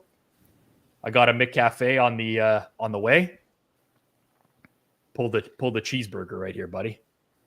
Pull the cheeseburger on the Monopoly. What do you think I'm ripping on the way home tonight? I love that. A little gel. I love those are my favorite pulls. I might actually just leave it on the counter tonight, by the way. I might just get it and leave it on the counter and then eat it tomorrow morning. You know, that coagulated cheese. I know fact checking is popular these days, so people should know I didn't flip burgers. I didn't sling fries. I just went to a NASCAR race this summer and I got the sickest hat ever. It honestly is such a sick hat. It's so Michael Jordan and Denny Hamlin's team, 2311. That hat is straight fire. Yeah. And Rob, you can score yourself a free French fries because the Raptors got 10 threes last night. How do you got to give your ticket though? No, I didn't go to the game. Yeah. Oh, I don't. Oh, do the app. bro, you don't use the app. You just could get everything in ahead of time and shit. Yeah, I don't. I just bring the tickets home to my wife and then she scans them in the app. I don't do like food apps other than Uber. I should. I mean, I don't know why. Man, Nakua is catching everything tonight. Did that second foot come down? I'm gonna say yes. So I have to say this because it's just been bothering me all night. We don't talk about fantasy. It doesn't matter. But in my important league, my home league, I made a decision to bench Puka.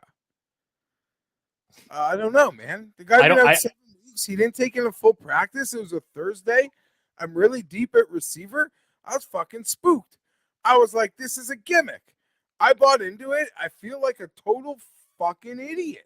I don't think you should have started him. I was, and again, I know how this comes across after the fact. It comes across as like me patting myself on the back. It's not.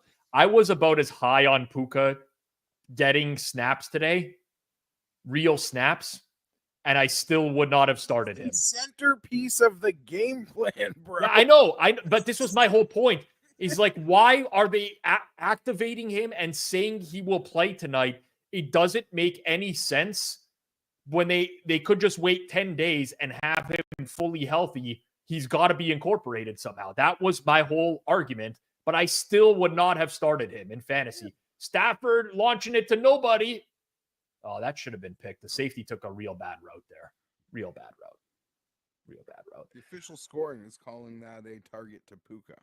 It was. He never had a chance to catch it because the safety was way downfield there. He's a centerpiece of the game plan. Yeah, he is. There's no other way to put it. Compliments on the hat. I guess people didn't hear or see the very top, but I went to a NASCAR race this summer. I'd love to lie, and I could get a friend. To like let you guys know that I worked at McDonald's, even though with no employment record or no past history or none of my past coworkers could vouch for it. Interception. Big overthrow by Stafford.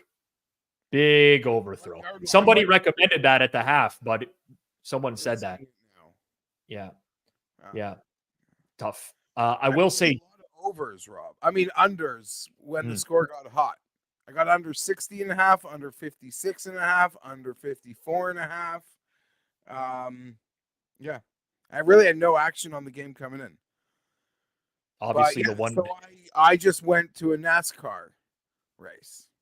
Well, I got the sick hat. Are you sure that after the days where you were sweeping the dad's factory floors, you didn't have a job at McDonald's for a little while after there, Jeff? No, I didn't work McDonald's. That's such a good hat, man.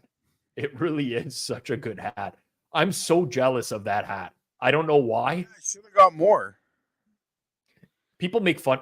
There's a very love or hate relationship with McDonald's. There's a very love or hate relationship. And I get it. It's fucking gross.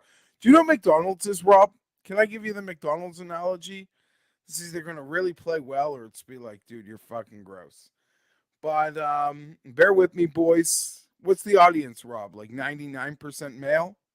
YouTube tells us less, but I don't believe the numbers. So McDonald's is a lot like jerking off.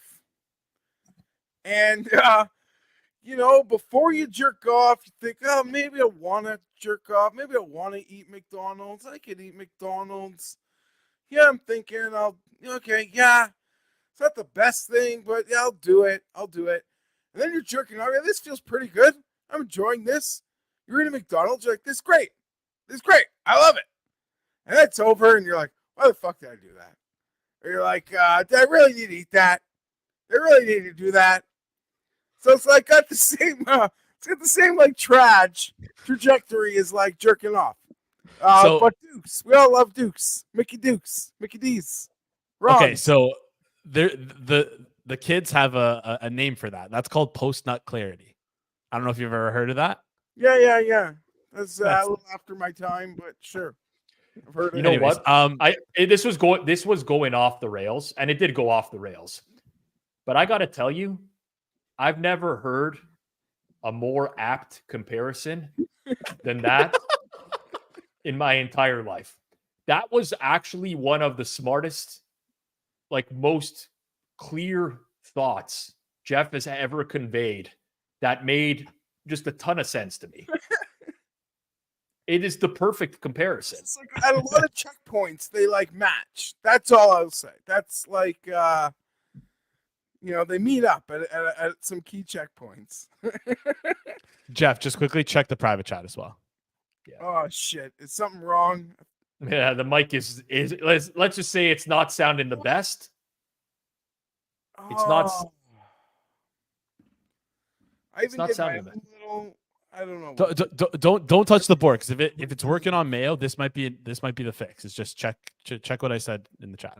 We're not going to do IT support. Settings in the private chat. Yeah, I'm in the audio. Okay. And then just check that the mic is the proper. But on your computer, not in the program. Make sure that they're the same. Just make sure that the one you have for StreamYard is this same one you have selected on your computer. That was a great play by the Vikings, running that screen to Jones there. Very smart. Entice the pressure. Got it going.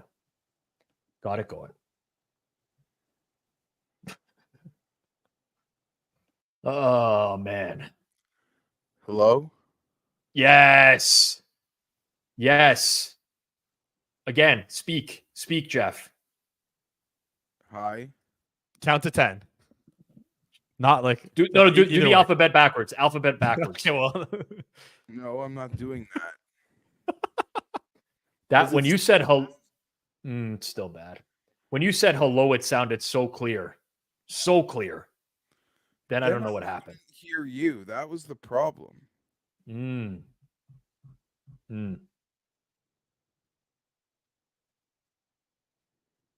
Damn. Well, what are you gonna do? We're just gonna live with it. We're just gonna deal.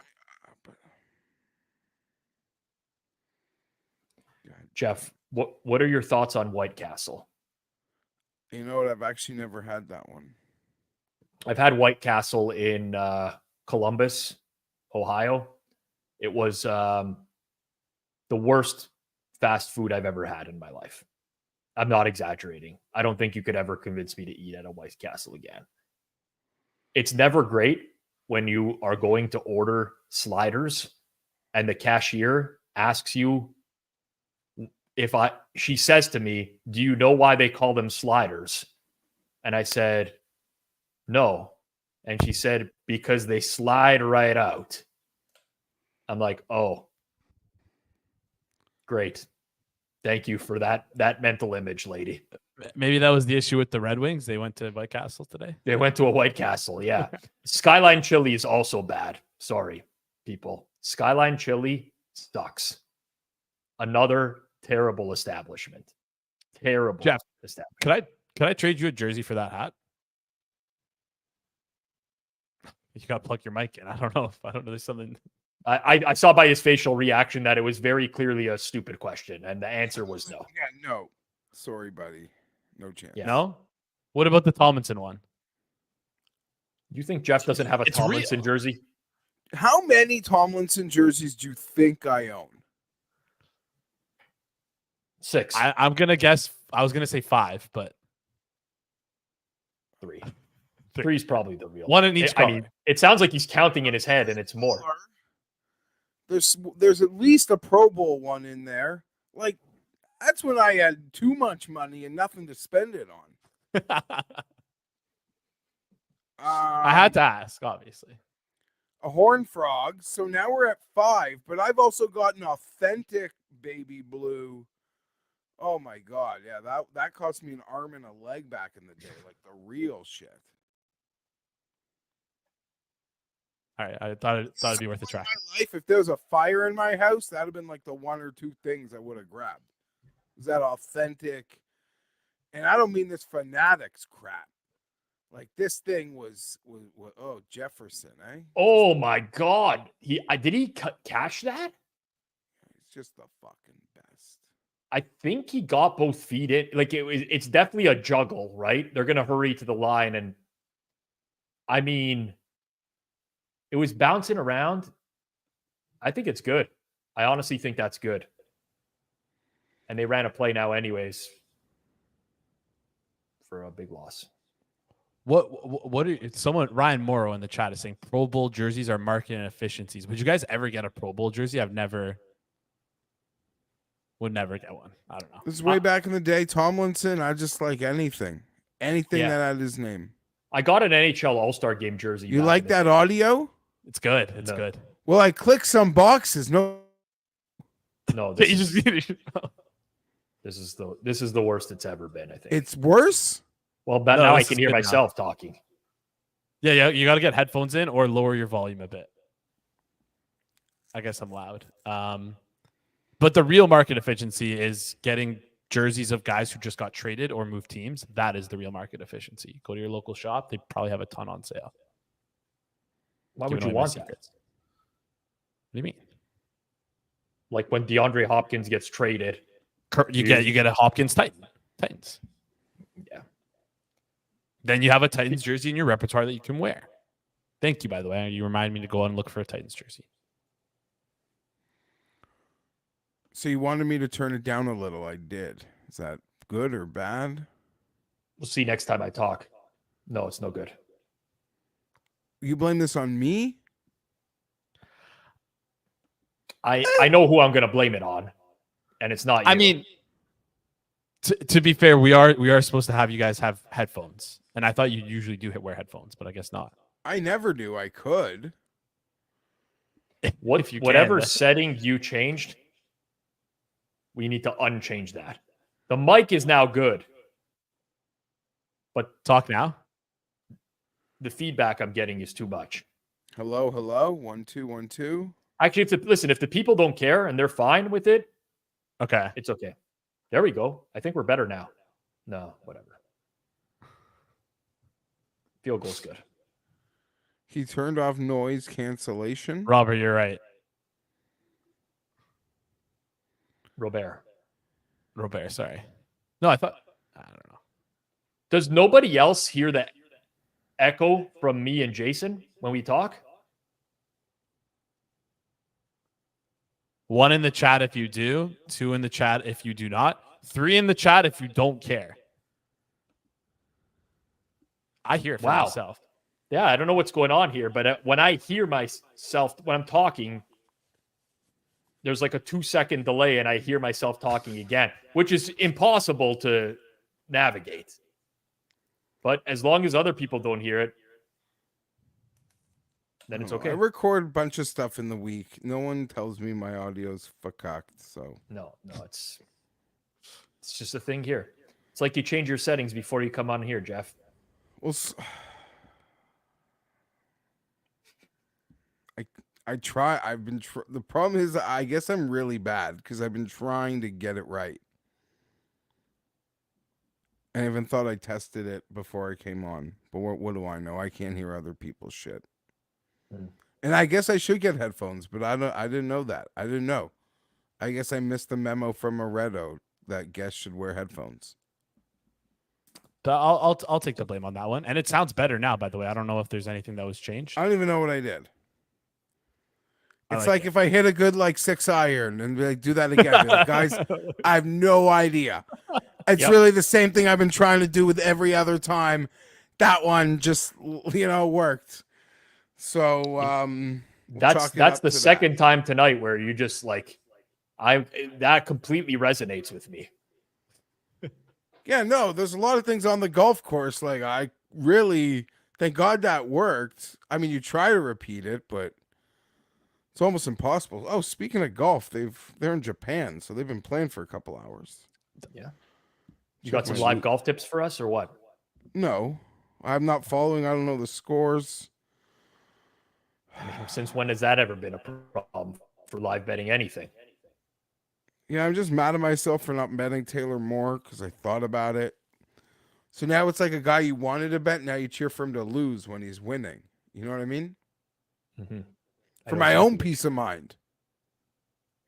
I know exactly what you might mean. For my own peace of mind. I would like Matt Stafford to accumulate a lot of yards in the second half. Rob, do any of your nerdy friends have a World Series pick? No, I don't. I actually personally don't know anyone who is seriously betting baseball anymore. That's not to say they don't exist.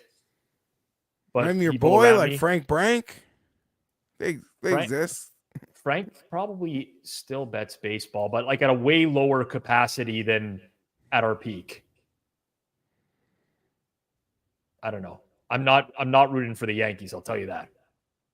Well, Barry Horse. Yeah, of course. But I'm not going to listen. I'm not going to hit up Barry Horse every day and be like, "Hey, can you throw me a bone with some baseball picks?" Oh yeah, just who's going to win this? Just they're lean on who's winning the World Series.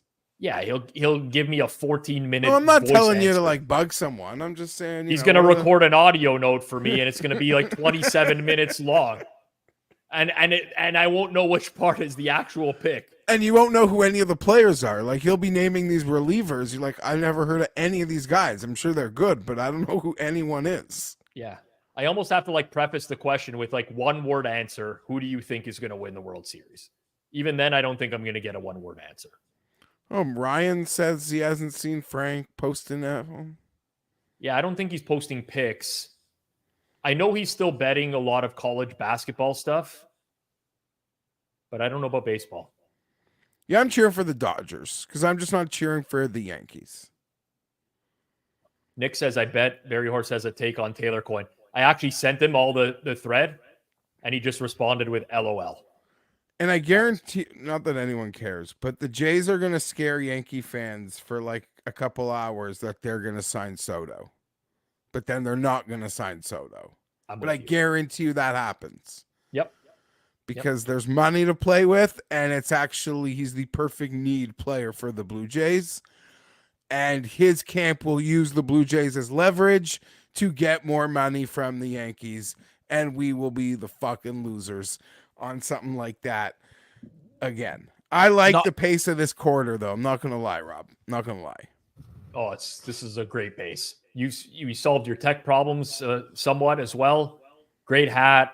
You made a great eating McDonald's jerking off comparison. You know, no, it's this three has stages. been a fire quarter for you. Yeah, it's 3 stages. But it's mainly like when it's done, it's like, that was gross. Did I really need to do that? Yeah, I know exactly what you're saying, man. You know, like, oh, God. Okay. Yep. You know, now we got to clean this up. Speaking of Taylor coin. Yep. Well, do you want to give away your takes now or just No, save them? I don't want to give away my takes. I just thought maybe like it's after dark, so maybe there's some like other takes I could give. Some of my first thoughts or workshops aren't really polite, even though I believe the malice isn't there. I believe there isn't really malice. Yep. And we'll see over the next few days, Rob, because I'm sure we might have more clarity by Monday, but we'll see over the next few days if she uses what might be a great asset to her, which is her ability, in the same way she uses certain assets for walking bets, she can use a lot of her same assets to plead ignorance and stupidity, and she would get a lot of equity in the marketplace that a guy just wouldn't get. So we'll see, because she's got that out, but she likes to tell you that she's very much above everything and knows a lot. So does she have the pride to be like, listen, I really don't know anything, guys? I agree. We'll see if the truth comes out. By the way, Byron Murphy on this play was beat so far downfield, made like a huge recovery to 2-2 there. Yeah. Well, it was an underthrow for sure. A huge underthrow. There is a recent development. I don't know if you guys saw that she locked her Twitter. I don't know if we talked about this, but I saw Kish talking about it. And I don't. Coward Kish? Yeah, but if you were following her before, you could still probably see the Twitter. Oh, for sure. Yeah. But now you need to get I'd be into a walking apology. That's so good. Well, God, yeah. We'll see. Trampoline apology. Oh, you guys.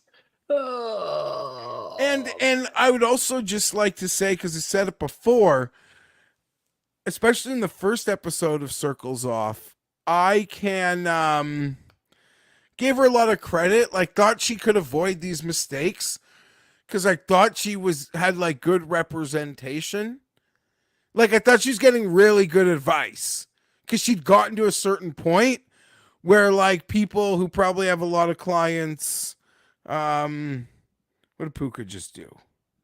Looks like another catch, 20 yards, middle field. Yeah. This guy, we cleared 100 yet? 106. Oh my God. 9 targets. Oh, no. There are a lot of people I trust. Just said they weren't even starting him themselves. It's like, if you're not starting him, I don't want to start him.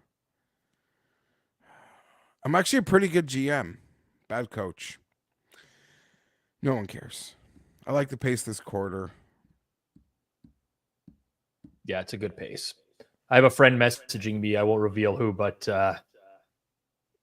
they had a $20 SGP to pay $218K. Wow. Which was all first quarter stuff. What the Sta- hell? Stafford over first quarter yards. Puka over first quarter yards. Kyron Williams over first quarter receiving yards. Someone fucked him. Who was it? Kyron Williams by 1 yard. Wow. Oh. Touchdown. Demarcus Robinson. What's the flag here? How far was Flag? that? Was that more than 15 yards? I think that would have been you like just say- a 25-yarder. Fuck. 25 yards. What was his over under? Because that's going to piss off Hitman if that's going to stand. That's going to stand. I think Hitman's not going to be in great shape right now. Because I was looking at. I think he got it 29. I think he got it at 29. Rob. Truth be told, I was spooked by almost everything about this game from like a betting standpoint. Yeah, and when why I the took a scoring bunch of got long high, shots. when the scoring got like out of control early, like I said, I bet some unders live to cheer because I like watching and betting. And when you bet unders, then I'm just like fighting the clock. Like I'm literally fighting the clock. It's like it's literally like I'm fighting the felt playing blackjack. It's just me versus that clock trying to get there. Yeah. But Robinson unders couldn't have been much higher than what him and Atwell. Yeah. The numbers kind of blur together now. I know. I'm trying to remember all of them like as well. 25 maybe and a half. Robinson, right I on think, it. was lower. I honestly think he was lower than that. Then he might have been 18 or 17. Atwell might have been 25 then. It really depends on the time that you bet him. If you got Robinson early, he was available at 29 and a half. Yeah, yesterday there was 29 all the way and a down half, to like 27 26 and a half. But I think he closed like 21 and a half. I can tell you right now. Yeah, 22, 21, 23-ish range. So, right. Sammy M bet him 24. What do we know how far that was? That was what? 25. That. Okay. Yeah. But yeah, you're not I don't know. I'm just saying I think we're gonna get updates. Like I think some of the opinions you have right now, Rob, might be irrelevant come Monday. Because they've just been more I've also been doing my own I'm not telling you to burn them, but I'm just saying that with like a new news development, it can just reshape how you feel about all of it. And I'm certain there is. And the fact that she's gone to protected accounts, like, I'm sorry, but Ruben ain't paying you that money. Sorry, not I mixed them all up. It's Kalish and Ruben is Fanatics. What's the other guy? Is it Ruben also? Robbins. Robbins. Whatever. Robbins. Yeah. Jason Robbins. Jason Robbins ain't paying you all those monies to have your account protected, love. Oh, she's already dropped. She's already dropped that from her handle. She's dropped DK from her handle. Sucks. I know. Honestly, she's like, between this and her other thing, like she's just her innocence in some ways, like just. A friend of mine messaged me at 7:59 tonight. Yeah, minute before I went to air. There's someone else. A minute before I went to air. Yeah. Said, I just spoke with Taylor. This story is fucking crazy. That's the last message I've got. I have to follow up on that when I'm off air. Yeah, Scott, I don't even mean innocent. I have no idea what I'm talking about. But I believe, I don't know. I don't think there was serious malice. I don't think, but I get why like a legitimate outlet like DraftKings, it's just like, we can get another sundress to like walk and talk with picks. Yeah. She doesn't own it. They could pay, they could pay Fezzik to swim at the Bellagio. Yeah. I also just don't believe in that being an effective way to listen. If you're going for brand visibility, yes, but none of these big sports books, including our presenting sponsor, really need brand visibility anymore. Like people know FanDuel and DraftKings, but if the goal is to onboard people, you're probably not doing that. If the goal is to reactivate players onto your platform, you're probably not doing that. Like, I think that there's so much misguided dollars spent in this space right now. Anyways, that's just a very big tangent for me, but like, Well, at least in Canada, they've banned celebrity endorsement, which is a start. well, I still endorse, and I'm considered an F-list celebrity. Okay. I actually, by the way, not even joking, when that law passed, a couple sports books we deal with had to give a legal opinion on whether or not I'm considered a celebrity. I'm like, what are you guys talking about? I don't even understand why, because you were like, I was a TV personality in Canada. Yeah. But I mean, that's loose. That's but they literally have segments on TV with personalities for anyways.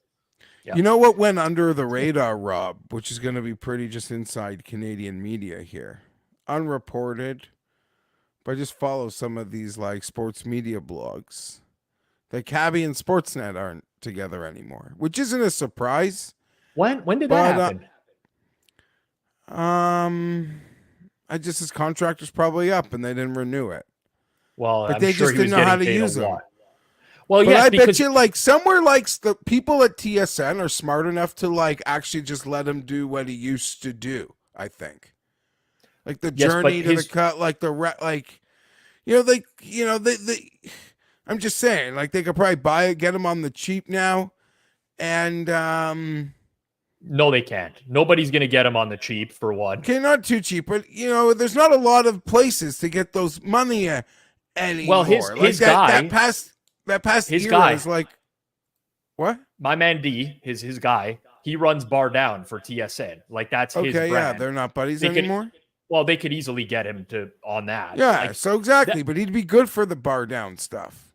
Yeah, the problem I don't know is if the dollars and cents will work, but no one's. I don't know. There are very few personalities who can get that, especially when they haven't translated over to like socials well. Yes. The big thing for me, none of the Americans have any fucking clue what we're talking about. Sorry, that's bigger my bad. Personality. No, it's okay. But the big thing for me is that they hired him to be like their director of sports betting. Yeah. And that's like just a bad position to put him in. And he was with Bleacher Report in the US for a while. He was doing shows with Kelly in Vegas and Chad Johnson, Ocho Cinco or whatever. But not a great hire. All right, Rob. Enjoy the fourth quarter. Hope everyone's unders can get home for them. Yep. All the best, boys. All right, Jeff. I'll see you Monday, Robert. That's it. Circle back Tuesday morning. Tune in. Jeff Feinberg, everyone, fresh off a late night shift at Mickey D's. So did Jeff work at the Mickey D's inside his dad's factory, or is that? I was going to ask that, but maybe we'll get to the bottom of that next week. I think maybe there might have been one like across the street or something like that, and he would go over to do coffee runs for all the guys at the job site so regularly that they just gave him a hat. Would be my guess. They're just like, you know what, this guy's in here every day. He's always smiling.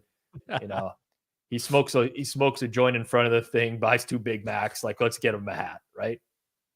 Yeah, I like that. No shit, the echo's gone. Yeah, like what? No shit. Oh man. Yeah. This was on me. I will say this was on me. I forgot that his mic was broken. I fixed his video. People forget that I fixed his video. And his mic was working when he came on, like when his videos came. Anyways, whatever. I'm not going to get into it now. Yeah. Not getting into it now. We need some Addison touches. Let's go. We need touches. Addison touches. I need a quick leak. I've drank an entire large coffee at this point. So, all right. Can I bring Hitman in then? You absolutely can. Let's get everyone get your phones out. Let's get a setup just in case he's got something. Go get on top of it. All right. We begin with Hitman. Hitman, are you wearing a shirt? I can't see it right now. Sorry, that was terrible. I'm looking at the board real quick. I haven't looked at it since halftime. All good. I'll give you some time. How about this? Have you met Kish in person? No. What would you set odds, me versus him, in a 3-round boxing match? I don't know. You'd be the favorite. Wow. All All right. Thank you. That's all I needed to hear. How's your night going so far betting wise? Good? Not so good? When you literally have half the board under, you don't know until the final whistle, buzzer. you know? So I only lost one under, and that was my smallest one. So it's not going. It's going decent. We'll see. Was that? I'll check the board again after this drive fair. And see if I like anything. I know that I don't know if you guys have been taking advantage of it, but I've been doing a lot of live betting this game with the Rams receivers. And the Marcus Robinson. I don't know. Did you guys do anything with Robinson at halftime? We did a lot of catch a pass on next drive. Robinson was 7.5 at halftime. He had 32 of 36 snaps, and he was 7.5. What are all the unders you're cheering for? Did you establish that already? Yeah. Basically everyone, I think. Well, rooting for injuries tonight, I see. I'm gonna get called a pass poster, but I might have had some Nakua stuff a little early, as Rob got to see. I was humbly bragging about, despite not sharing it with anybody, beforehand, right, Rob? The Nakua stuff was going around yesterday afternoon, and then did you hear about it? Yeah, I didn't. You heard about it too? I felt so I thought I was like one of the only people. No, I could tell you when I got it yesterday, but here's the thing: all I knew was that Nakua was going to play, and I just didn't know the effect of what that was going to. So I went so crazy on it. I'll tell you what time I got the message, and then I'll give you my day-by-day breakdown if you want. I'll also tell you that when I got the message, so you want to know the sad existence of my life. I mean, we get them indirectly from like the same people. Like, how this space works. It's just, it goes to one and then it's like wildfire, just gets distributed to everyone. So let me see where we're at here. Which group chat would have been? It would have been in this one. And it was like 5:35 Eastern. I got it at 4:58 p.m. yesterday. Oh my God. I got beat to it too. 4:58. But so I went to, after forward progress, my wife wanted to play 9 holes right at the course right next to her house. I played scramble with my wife. That's why you didn't see it on our app, Rob. And I got the text on like the 7th hole. We were walking and I was like, listen, we got to cancel dinner tonight. We had that planned. I said, we got to cancel dinner. I'm sorry. I got to go. I got to get back to the office. So I go back to the office. Great wife I have. She's like, it's okay. I know you're making money and everything. I'll just cook dinner, and brings it up to me. I mean, she's amazing. Brings it up to me, everything. I'm in my office for like 2 hours figuring out how I'm going to attack this, everything. Then I come downstairs at like 8 o'clock. I'm like, hey, listen, would you be open to driving to Atlantic City and dropping me off at a few casinos so it goes a lot quicker? She does that for me. She does that for me, drops me off and everything. And then I just said, you know what? If these hit, take another fucking $10,000 vacation like you did 2 weeks ago. So let's see how they go. Oh, that would have been Naylor, and I think he would have had a walk-in touchdown. I have his live under. I have him to score. Damn. What is he still? I have him under 15.5. I think he's at like 10, right? No, he's at 16. He caught another ball. Is he? Yeah. Sorry. I hate to be the bearer of bad news. Wow. I think that was a walk-in if he caught it, honestly. Would have been close. But what are you going to do? Such as life. I have a lot. I have Atwell, and I actually thought the yards now are getting a little dicey with Atwell and Robinson, but I thought that the receptions was the best way to attack it. And then the Tyler Johnson bet that I made under 11.5 receiving yards, in retrospect, not a good bet. He's played way more than I thought, but he's still at 6 right now. Yeah, he's got 1 for 6, which is Levi's playing Kyron to catch a pass next drive. I'm going to check the board right now, see if there's anything. I know Kupp has been priced way ahead of Nakua this whole game in live markets, and that's just wrong. I Like agree. even right now, Kupp is at 11.5 the rest of the game. Nakua is 8.5. Like, it's just wrong. I don't know. Nakua has 9 targets, man. Yeah. If I had to pick which one was wrong, I'd probably say Nakua over is the better play. I'm not betting it, to be honest. I think my accounts have hit their max on Nakua overs, but yeah, I think Nakua is was a little bit underpriced compared to Kupp. Yeah. I'm looking for Stafford to hit 275 yards. So you got 76 to go. I think that's a long shot to happen, but that would be nice. Also, that field goal had a lot of spread implications there because most people would have played 3s or 2.5s. I don't think there were even any 2s available Wow. at any Nakua, point. the power of the chat. Nakua is now at 14 for the rest of the game. It's tough. Josh, I'm with you, man. That number at Fanduel was spicy, man, on Naylor. It was spicy. What are you going to do? Such is life. That was a good opportunity there. But let me see what I saw someone in the chat asked for another video of my swing. I'll put it in next. I'll send it to Jason next week. Okay. Yeah, I might work with your guy a little bit over the course of the winter. At least I don't want him to improve my game. I just want to know how I can get into your head when we're on the course together. So quickly, hey man, did anyone hit you up and take advantage of your I'm going to call it a promo that you were offering with regards to your service? Yeah, 2 people hit me up to get that offer's still out there if anybody's interested. I'd be willing to just talk via DM on, like, depending how much you donate or how many lessons you do with Jared. If you did do it, I'd be willing to give some type of package with my service, like a month, 2 months. I don't know. I'll figure it out with you guys. But I will say I'm one of the subscribers to Hitman's package, and he is on props this year. Well, you got to get your head under the gutter, Jason. I mean, we're just talking regular. These are adult. Let the adults talk. These are adult conversation here. He's 56 and 22 on props that he's given out on his service this year, plus 31.25 units, 56 and 22, everything tracked in real time. That should be more than enough. Even if you're like borderline on golf lessons, Hitman's a buddy of mine. I would never consider not knowing what this guy's on props. 100%. Fezzik is 55 and 23, though. I will say probably the thing that I'm most proud of with it is that 90% of it's day of game, where so many services are giving out openers on like Wednesday before Sunday games. But the only thing that I will say is I did mostly day of game last year, and I did have a bad year with props. So the market's gotten a lot tougher. It's not sustainable to keep doing that, especially day of game. Like, there's a lot of liquidity.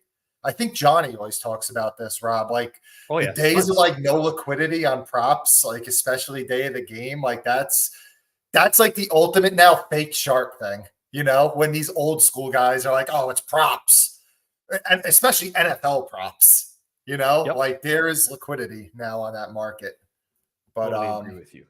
Yeah, I saw somebody mentioned, Jared needs a low round tomorrow. I hope he gets it. Good guy. Try to inspire him. How much did you pay Brinks to say you're the most legit guy in the biz? You must have given him like a package subscription or something like that, right? I mean, I told Brinks, I'm sorry, buddy, but we got some sort of leak going on in our operation right now. I got to be a little bit more tight-lipped about what's going on these days. I think Brinks told me he was like a 15 handicap, and he just signed up for the lesson. So I'm expecting he'll be at a 10. Yeah, that's right around where I'm at right now. What? Blake Corum was in the game there, caught that pass. Who's this big tight end? Blake Corum has been in and out of the game for yeah. I mean, I had who's that, Hunter Long? You know, I had Kyron Williams unders. I didn't go huge on it. I guess I got suckered in by the McVay, like, oh, we want to play 2 snaps or 2 drives for Kyron, 1 snap for Corum, when they literally never do it. Yeah. I'm not going to lie to you. They've actually played Corum more than usual this game, so it was legit. Williams just had a ton of efficiency. I'm not going to lie to you. You got me off the Kyron Williams over. But it's okay. I make my own decisions. What point are you at in the play clock right now? 39, 38, 37. I'll pause for you, Rob. Yeah, these Thursday night football. I'll let you know after this play. It's 2nd and 8, right? 2nd and 8. Okay. Just tell me whatever you're at the play clock, and I'll tell you when I get there. Yeah. What are you at on the play clock, man? The play's going on, Jason. Oh, next play. Okay, next play. Okay, to be fair, you said yes, and then didn't say anything. Rob, I'm not alone. I was very 34. confused. Okay. I was very confused. So I'm going to tell you when it gets to 34. Yeah. There we go. Kyron Williams. There you go. Kyron in the back chat. in. There we go. You got him. You got it. Bye. Okay. 38, 37, 36, 35, 34. You pressed play when it got to 34, right? Yeah, it was just buffering a little. I'm at 28, 27. Now I'm ahead of you. Keep counting. Just pause it. How far ahead? I'm 22, 21, 20. I'm like 5 seconds 19, ahead now. 18, 17, 16, 15, 14. Okay, we're on the same. We're good. Just We're skip good. ahead 5 We're seconds. good. All right. I'm We're sorry. good. I know that was pretty bad content there. Just No, whatever. Hitman's counting down from 25 to 30. If you saw the rest of the show, it's on par. It's on par with today. We've had. How was Kish today? I didn't catch anything earlier. He was good, but he was beefing with Jason. It got really uncomfortable at the end. I had to boot him and get him out of here. So it was legit. It was legit. I think I don't think I think it was. I don't know. I really don't think they like each other. Well, like if you threaten physical harm against me, I have to defend myself. Like that's just Kish isn't fighting anybody. I gave him the opportunity though. I told him give like, me a break. He is a keyboard warrior. I like know. him. I like him, but he is. You know, in the WWE, like you remember the years ago where CM Punk had like that rant on Raw and no one knew whether it was real or not. Oh, nice run by Kyron. I stopped following it for a long. I'm actually following it a little bit more now, but yes. Anyways, it was one of those where he had such a good rant on Raw about the organization. People didn't know whether he was like it was real or not. CM Punk you're talking about? Yeah. Yeah. That's kind of how I felt with Jason Knish tonight. And then by the end of it, I was like, I'm pretty sure. Dude, if you want good content, man, you should get Tunes and Knish on a stream together just to talk about their differences. Or do you think I feel like Tunes would take it too serious? Like he would actually want to kill him by the end of it. I agree. Tunes' team hates Knish, like all of them. I deal with those guys regularly. Mac, Raider, Shep, like they hate Knish. You want to see the Hitman snack? Oh, I don't know if that's like a perverse thing or not. Okay, there we go. What is that? There's no way. The Lunchables? Uncrustable. Or the Uncrustables? Sorry. Going back to when I was like 6 years old. You know who loves those? Vladdy Guerrero Jr. Vladdy Guerrero? Baseball player. Yeah. Dude. Oh, pick it. I don't even. Why am I rooting for a pick? Actually, I want the Rams to get up, so they stop. How did you get ahead of? What the fuck is going on here? That play. He said pick it. Like, yeah, we're gonna do it again. We're gonna do another play. All right, just do it after the drive. We'll do it after the drive. Fast forward. Right, so you can enjoy your fucking snack. Can I curse on the stream, Rob? Yes. Yeah. What's the famous Bill O'Reilly saying? Fuck it, Rob. We'll do it live. We'll do it live. Levi, I completely forgot the VPN situation. I didn't want to mess up the stream also. I don't want to mess up the stream. I really could use a Rams touchdown now that I think about it, because there's not going to be more pass attempts. And Robinson is just in there right now on his under receiving yards. I think he's at 25.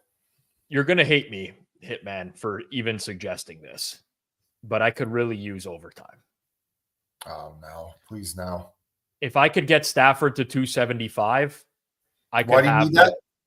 I played a lot of SGP. So on the Nakua news yesterday, it's funny, new Rob, but I played a lot of SGP stuff immediately, looking for big paydays.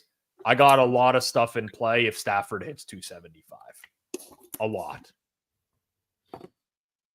Probably my biggest weakness as a bettor is I do not take advantage of the SGPs and the alts as much as I should.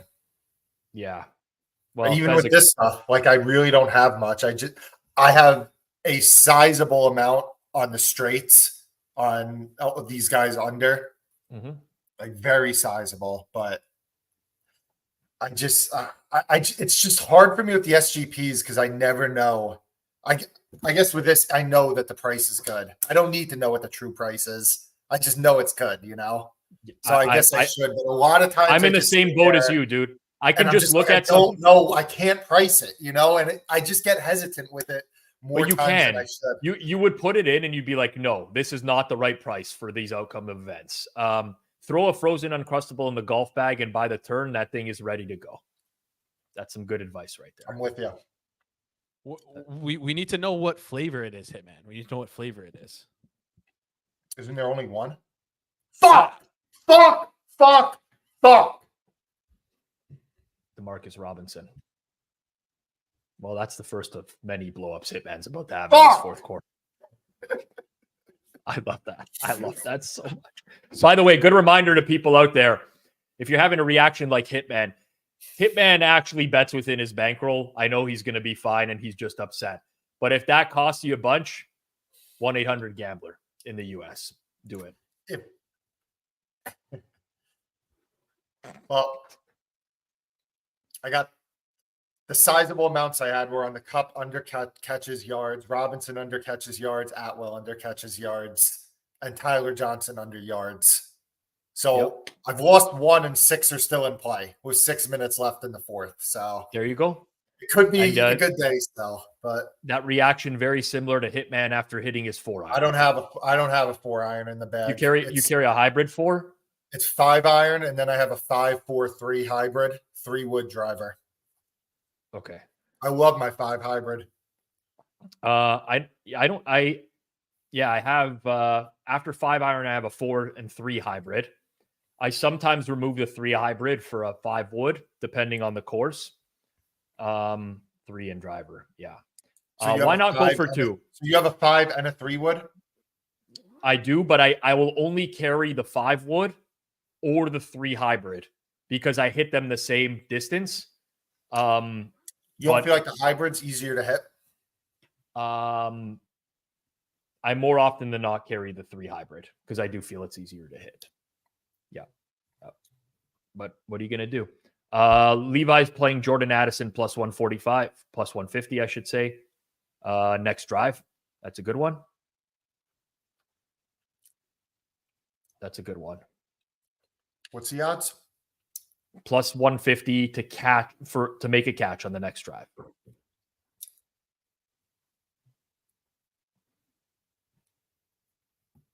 All right.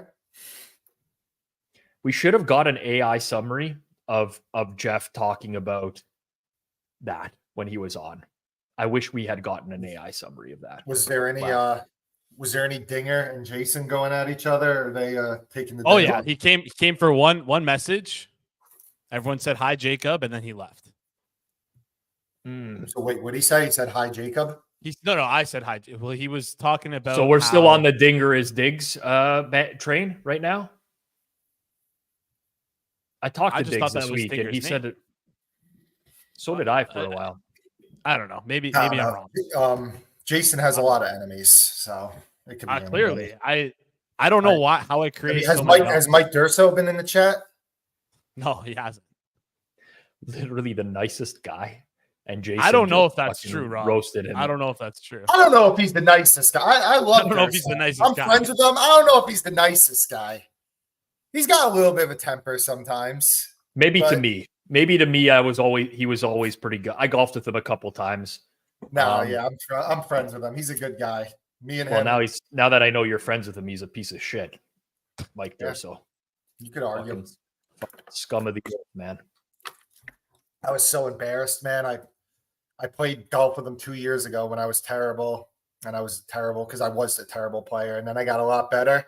Yes. He took me to his country club. I was in a bad phase, like a month of being pathetic. I laid him like 5.5 strokes and lost by like 8. Jay Jones asks, Rob, were you in favor of going for 2 there? I personally would have went for 2 there and made it a 2-score game. Yes, I would have. Tried to make it a 2-score game. McVay was not going to do that though.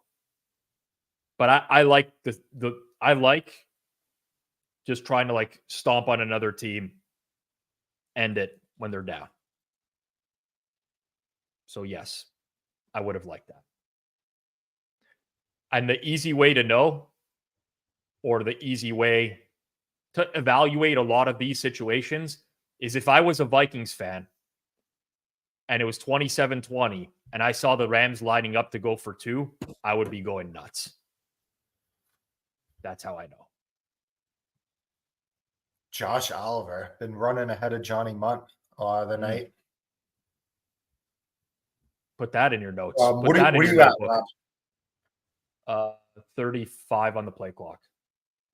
I think we're about even. That's fine. You were just like 1 second ahead of me. It's okay. Yeah. Totally okay. Addison was open there too for the chat. I know. It's really upsetting. I got a lot of Addison tonight. I don't bet props super heavily, but I got some Addison over. Did you get that pre-Hawkinson news or after? Pre and after, but I added more. Are they for sure activating Hawkinson tomorrow? Yes. Well, they have to, right? They have to, or he's out for the season.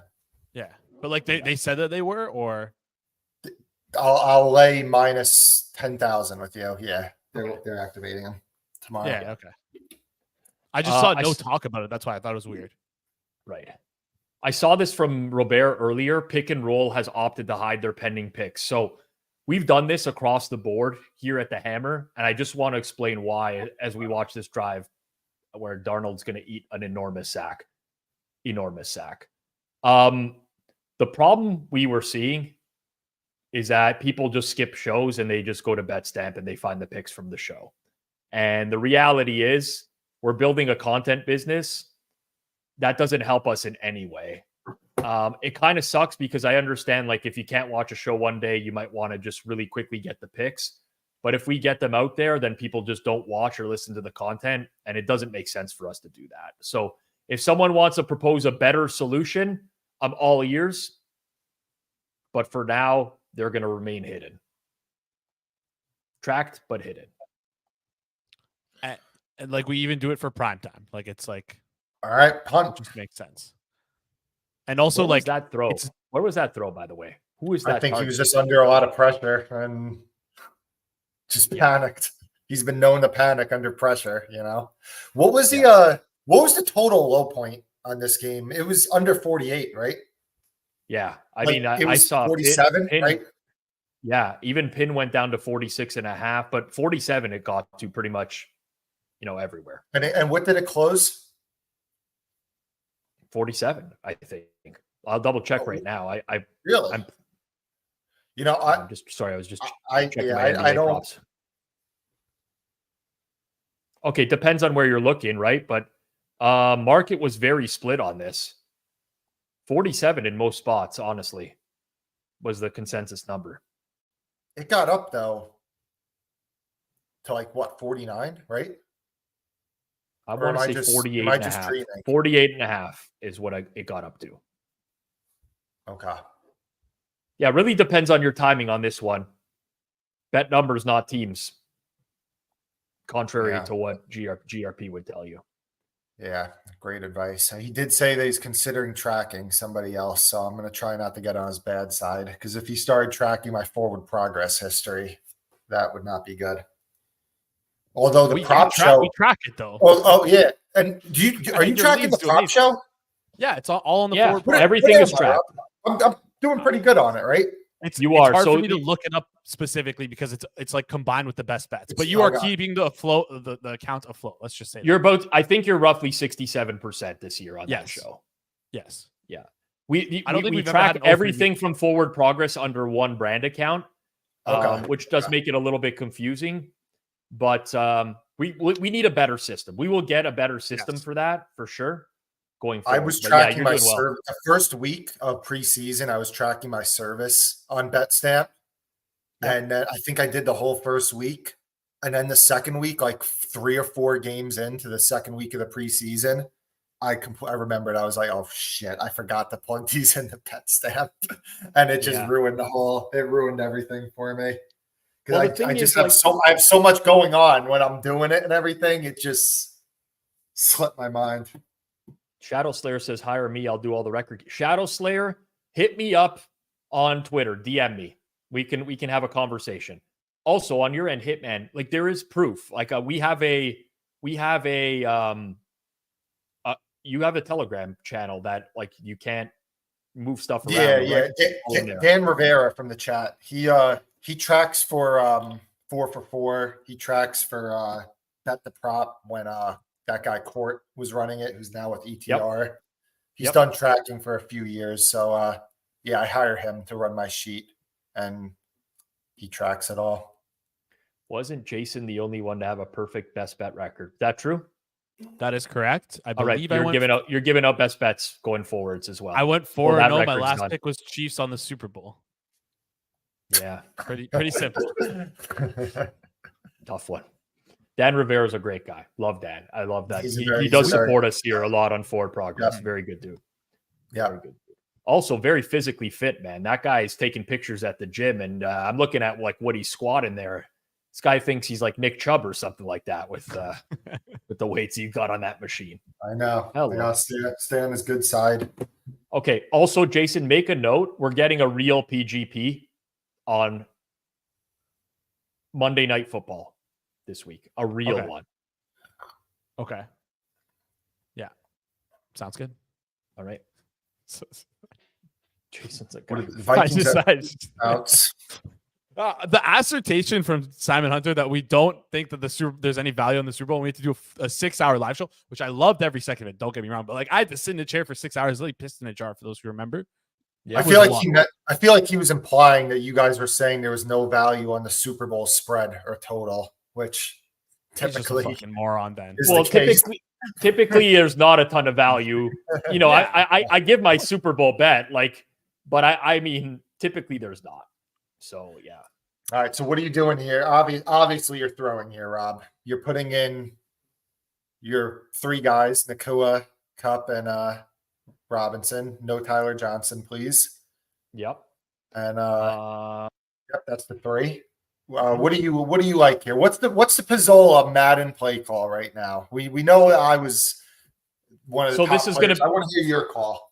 Well, Flores is going to run cover 0, right? On this, don't you think? You think so? I think he shows the cover 0 and drops out, Rob. All right. You got to bluff it at least, though. You got to bluff it, and then you drop it. It's the old Texas route. I'm big on the Texas route in Madden. Huge on the Texas route. I like the stick and nod, and then you have underneath routes behind it. It looks like it's definitely not a blitz. No, they're playing coverage, 4-man rush. Pump fake from Stafford. Oh, that's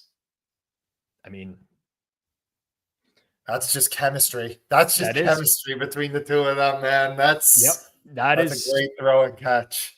I am 4 more yards for Stafford. Away from Stafford. You know who I hope is watching this shit right now? If there's any way that NFL Pinnacle Beater is watching this stream right now, your hatred of Matthew Stafford is ridiculous. Ridiculous. Matthew Stafford is a ridiculous. These guys are arguing that Jalen Hurts is better than Matthew Stafford. That's laughable. That's insane. What are you walking? I need 4 more Stafford yards for. What's Kupp at? Right? Jason, you're on the scoreboard. What's Kupp at? Kupp is at 43 yards, 4 receptions. How many catches? 4 catches. Okay. Do you have his under? Yes. Come on, guys. Let's get one more.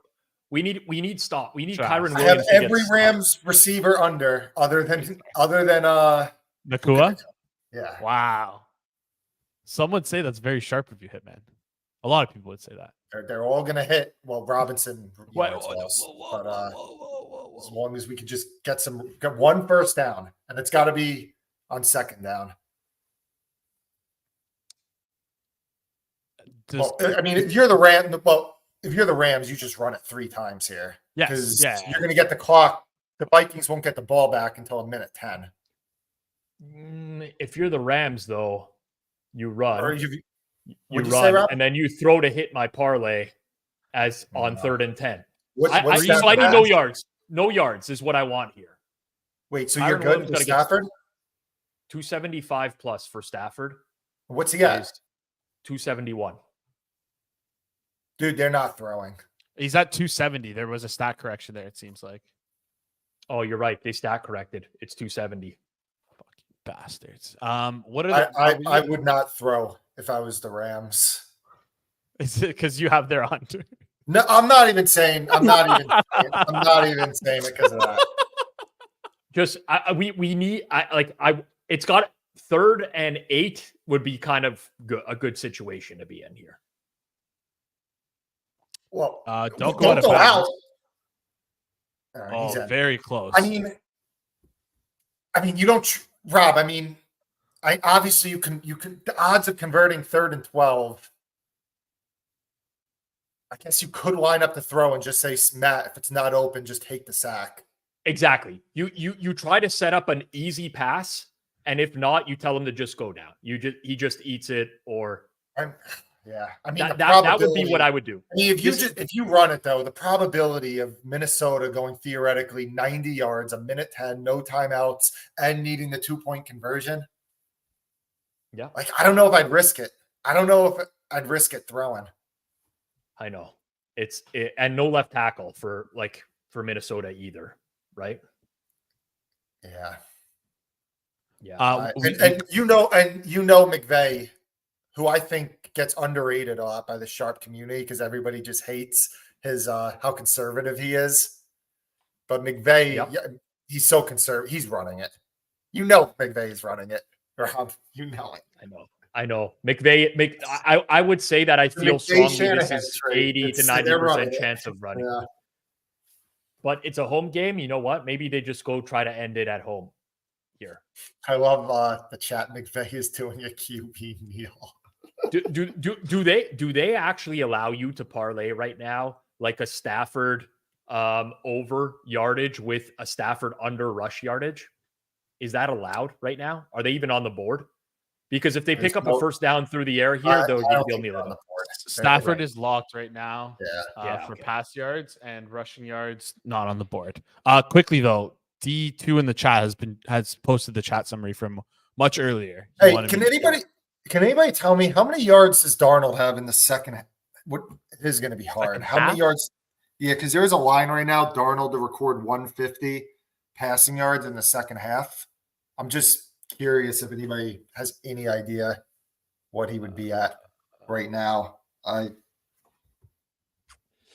don't expect if somebody did it live at halftime, maybe they know. Well, I almost always screenshot the stats at the half, but I was mediating a fucking debate here between Jason and Kish going into the half today, and I didn't get to screenshot it. What happened with was Kish going off about Taylor Mathieu too? Not too much. He was relatively tame, I would say. Is he actually going? Is he actually going to drive to Toronto on Monday? No chance. No, we've chance. already called Border Patrol. How far of a drive? Detroit? 4 hours. Yeah, he will not step foot in Toronto for the end of till 2020 for sure, guaranteed. So AD said Darnold has 104 second half. Oh yeah, I got messaged on the side that he's got 104 second half. Yeah. The odds were minus 115. No, that's a bad bet. I would do some really vile, nasty things for 5+ Stafford yards right now. Like, I'm not even exaggerating. This would be a big you have the yards go to Tyler Johnson or Tutu Atwell to screw. No, it's got to be Kupp or Puka. But either way, honestly, anyone. Here we go. Come on. Don't go Get out. 5. Don't go Get out. 5. All right. Get 5. Yes. Let's fucking go. Let's go. Oh, Let's wow. go. That is fucking enormous. What more do we Enormous. need? I don't know what we need. That we nothing. We need the nothing else to happen. No overtime now. Stop. No more overtime. We were rooting for overtime before. No more overtime. For us, we actually hit one from the show today. The Suma one. We What had is- what are Stafford. the We other had the legs? second one. Stafford 275 plus. Yes, Tyler yes. Johnson under One 9.5. right now. And Tutu Atwell under. Tutu's under right now. He's at 1 for 18. That Yeah, will wait, hit if they just punt. Assuming no overtime. So basically, Assuming no overtime. Rob pulled the Fezzik and gave out to Tyler Johnson after I moved the market. Well, no. What happened here was you fucked me by moving. Oh, It was I 11 hear it and a every half, week. dude. Every week I get a text about I sent something out and it's like, oh, you fucked me on this. You fucked me on that. I can confirm that Rob says that every time we step in early before we go live. It was last week. You Fucking Rob- Hitman. You played Tyler Conklin under, and I had to play Lazard under because of that. Yeah. And what was the one on the other Monday game? There was another one. Here's the thing. basically, Hitman's a scumbag. I'll be It was honest Sterling with Shepard. It was No- Sterling Shepard. I talk to Hitman like an hour before every primetime game. And I just I tell him, like, here are the things that I like, and I get his feedback on the situation. But he's very open with me sometimes where he's like, I'm going to totally fuck this play for you before you go live on air. Like Rob's props. A lot of times he does. I do agree with him on a lot, or it's stuff that I'm already on. Rob's props are pretty solid. Is that going to be PI? Nope. We just Rob's Again, props Addison, are pretty solid. 78-yard reception here. Rob and I would. that make a was good Addison team, right Rob. there. That Rob, we make a good team. I mean, Rob, I'd say, is a little bit better than me with the sides and totals. I'm a little better with props. You know, you combine our hair. We got a nice set of hair. You combine our props and sides totals. Got a nice. I got a never nice noticed thing this. going, Rob. You guys have different Yep. directions for your hair. Rob likes to The go part this way, was in and a you like to different go that way. Yeah. yeah. I actually, funny enough, I actually just used to go the other way. I don't know how it changed.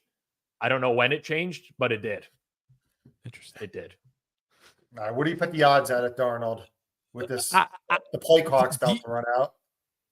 Oh my God, these guys! It's very low. It's very low. There's a higher Oh, chance of no. a safety than a touchdown. Darnold, what did they just Oh do? my! I think Yeah, there we over go. for Did I- people who got under 48 and a half. How bad is that? What is he complaining about? He got I think you can face horse mask. collar in the pocket, or it wasn't face Face mask. I don't mask. think. It looked like Was he it? went like this, but maybe he was grabbing his shoulder. I don't know. It looked like he was like, But, going for you his know, face. That's completely on Darnold. I mean, he had time. It's not like he was. I under agree. some You got to get the crazy ball out of pressure. your hands, dude. Yeah, Yeah, I'm with you. Look, That's like that. That's more than enough time. And it did look like an. Oh, it was that was Yeah, a face yeah, mask. it's It looked face like that was mask. a face That's mask. I mean, listen, that's bad. I Oh, did yeah. not see that. Oh yeah. That's brutal. There's no, Wow. so like, here's the thing that drives me crazy about sports, right? There should be a replay assist on that. It's very obvious that is a missed. This isn't like a pass interference. I thought he horse collared him, but you're allowed to horse collar a quarterback in the pocket. God. You're allowed to. That's brutal. Imagine the amount of money some people had on like under 48 and a half. And that's how you lose with a blown. Not only does he take a safety, but it's a blown call. Yep, that's just going to lend itself to another man of the Oh, library my God. rampage tonight. You know, See him on Hitman. I circles don't know back. if you know this. There's some of us that get the script, and some who don't. And evidently, you didn't have the script tonight. There's no point in handicapping these games if you don't have the script. So we had I hate to say this for you. We had the script on Montreal Nakua while all the Yeah. NFL Network guys, as usual, just completely wrong. Yeah. Like Bung, great new picture, by the way. But I love that. Can't review One of my Netflix, favorite right? episodes of Always Sunny. Such a great show. So good. So good. Yes. Pepe Sylvia. D2 has been going off asking for this. We need I have it starred, Rob. D2, the Mighty Ducks are back. Yeah, yes. but he dropped guys the remember? AI chat summary that Okay. was asking about. There it is. This was the third quarter, Hitman. Yes. This is what you missed today. Viewers are discussing fast foods and pleasuring themselves, with some expressing strong negative opinions about McDonald's and Jeff's audio quality. Yeah, that's basically it. That was the third quarter today.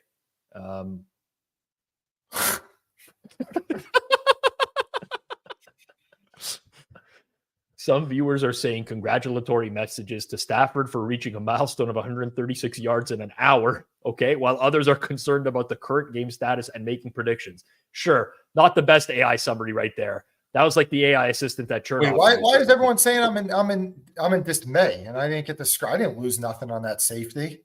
I'm actually happy that the game's over. No, but you didn't get the safety script. You could have made a lot on that. You could have got the yes at like plus 800, whatever they offer that at nowadays. Some horrible. Do they still offer it?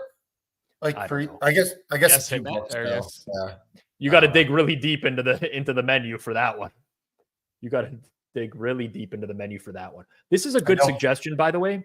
Give out a password during the show to enter on BetStamp to see picks. That's not a bad idea. I would have to work with the BetStamp dev team, but I like that idea. I like that. Or just watch the show. What the did you just see this punt? It's 30 minutes. Did you just see this punt? Yeah, and a fair cat. That was hilarious. Wait. Also, why is Kyron Williams riding a horse right now off the field? Know. Like Billy, like wait, like is that happy onside? It's onside. Does anybody know? Wait, that's a thing. Like you can have an onside punt. Onside it punt. happened earlier this season in primetime. I forget which game it was, but yeah. It's the second time we've seen it on this show. It was in that Titans-Dolphins game, right? Yes. Where the over miraculously Yes, you were on this. You were on the show. Yeah. But you weren't watching that game, I remember. So what? It just has to go 10 yards and you can recover it. Yeah. Does the other team get the right to touch it first, like a regular punt? You know what I mean? Like for a regular punt, I think anyone can touch it. Because I remember. Well, keep your hands to yourself, bud. Keep your hands to yourself. Not anyone can touch it. Well, that's going to be it. I'm glad you had a good night. Do the Rams trade Kupp now? The Rams? Now that they're back in it. I mean, they're right in the division now. Here's my betting partner's thoughts on the Rams. He says, erase all priors, Rob. One game. That's all I needed to see with this Rams team. Drop all priors. I kind of feel like that, honestly. They got the receivers back. It looks like a completely different team, dude. Completely. I mean, I'd probably say that they're very, very slight. They're at least average. Yeah. Yep. Maybe like just a hair above average. Yep. I'd say it probably makes sense. I mean, they have depth at receiver now where they could probably afford to lose Kupp. And they have a healthy defense. And not that it's going to be good, but they have a healthy defense, right? Like it's not going to be. I was told by a source of mine that Kupp was going to be retired before this season even started. So I don't know what the hell is up with him. Obviously, that was wrong. I heard some stuff about him having I forgot what it even was. It was last year. So if it was arthritis, then that is Christian McCaffrey, not Cooper Kupp. Well, I think Hitman knows the difference between McCaffrey and Kupp. Something else for it. No, Kish is not my source, and no, it's not AIDS. That's a good one now. I don't think so. All right, guys. Hitman, thank you for joining. Appreciate you, man. I'm glad you had a good night again. Glad you had a good night too, Rob. Robinson. I know it's so much easier to do the streams when you win. So much easier to do the streams when you win. Hitman, everyone, follow him on Twitter at Hitman428. And check out, if you want golf lessons, reach out to Hitman on the side as well, at Hitman428. All right. Thanks, guys. Appreciate everyone. I'm glad we won tonight. Sorry we didn't get Addison home. That kind of sucked, but at least one of the SGPs came in. And Minnesota Vikings team total ended up staying under as well, live in the game. All in all, winning night. We'll take that whenever we can get it. Next on Forward Progress is going to be Saturday, Hitman's prop show. I'm not joking. He's hitting really well this year. Whether you like the guy or not, he's one of the best prop bettors I know in the space. Puts a lot into this stuff. set notifications here Saturday afternoon. We're releasing it at a time every week where Hit the Books is not on, so you don't have to choose between one or the other. Hitman Show, check it out Saturday. I'm back here on Sunday morning, pizza buffet, 11 a.m. Eastern time, going through every single game on the board. I'll give my model number on the game, tell you what I think about it overall. Thank you to everyone who supports here on a weekly basis. Make sure you smash that like button on the way out the door. For my guest tonight, Hitman, Jeff Feinberg, Joey Knish, and Suma in the first quarter. My producer, Jason Cooper. Appreciate all of you out there. This has been another Forward Progress live watch along presented by FanDuel. Enjoy the rest of your night, everyone. Peace out.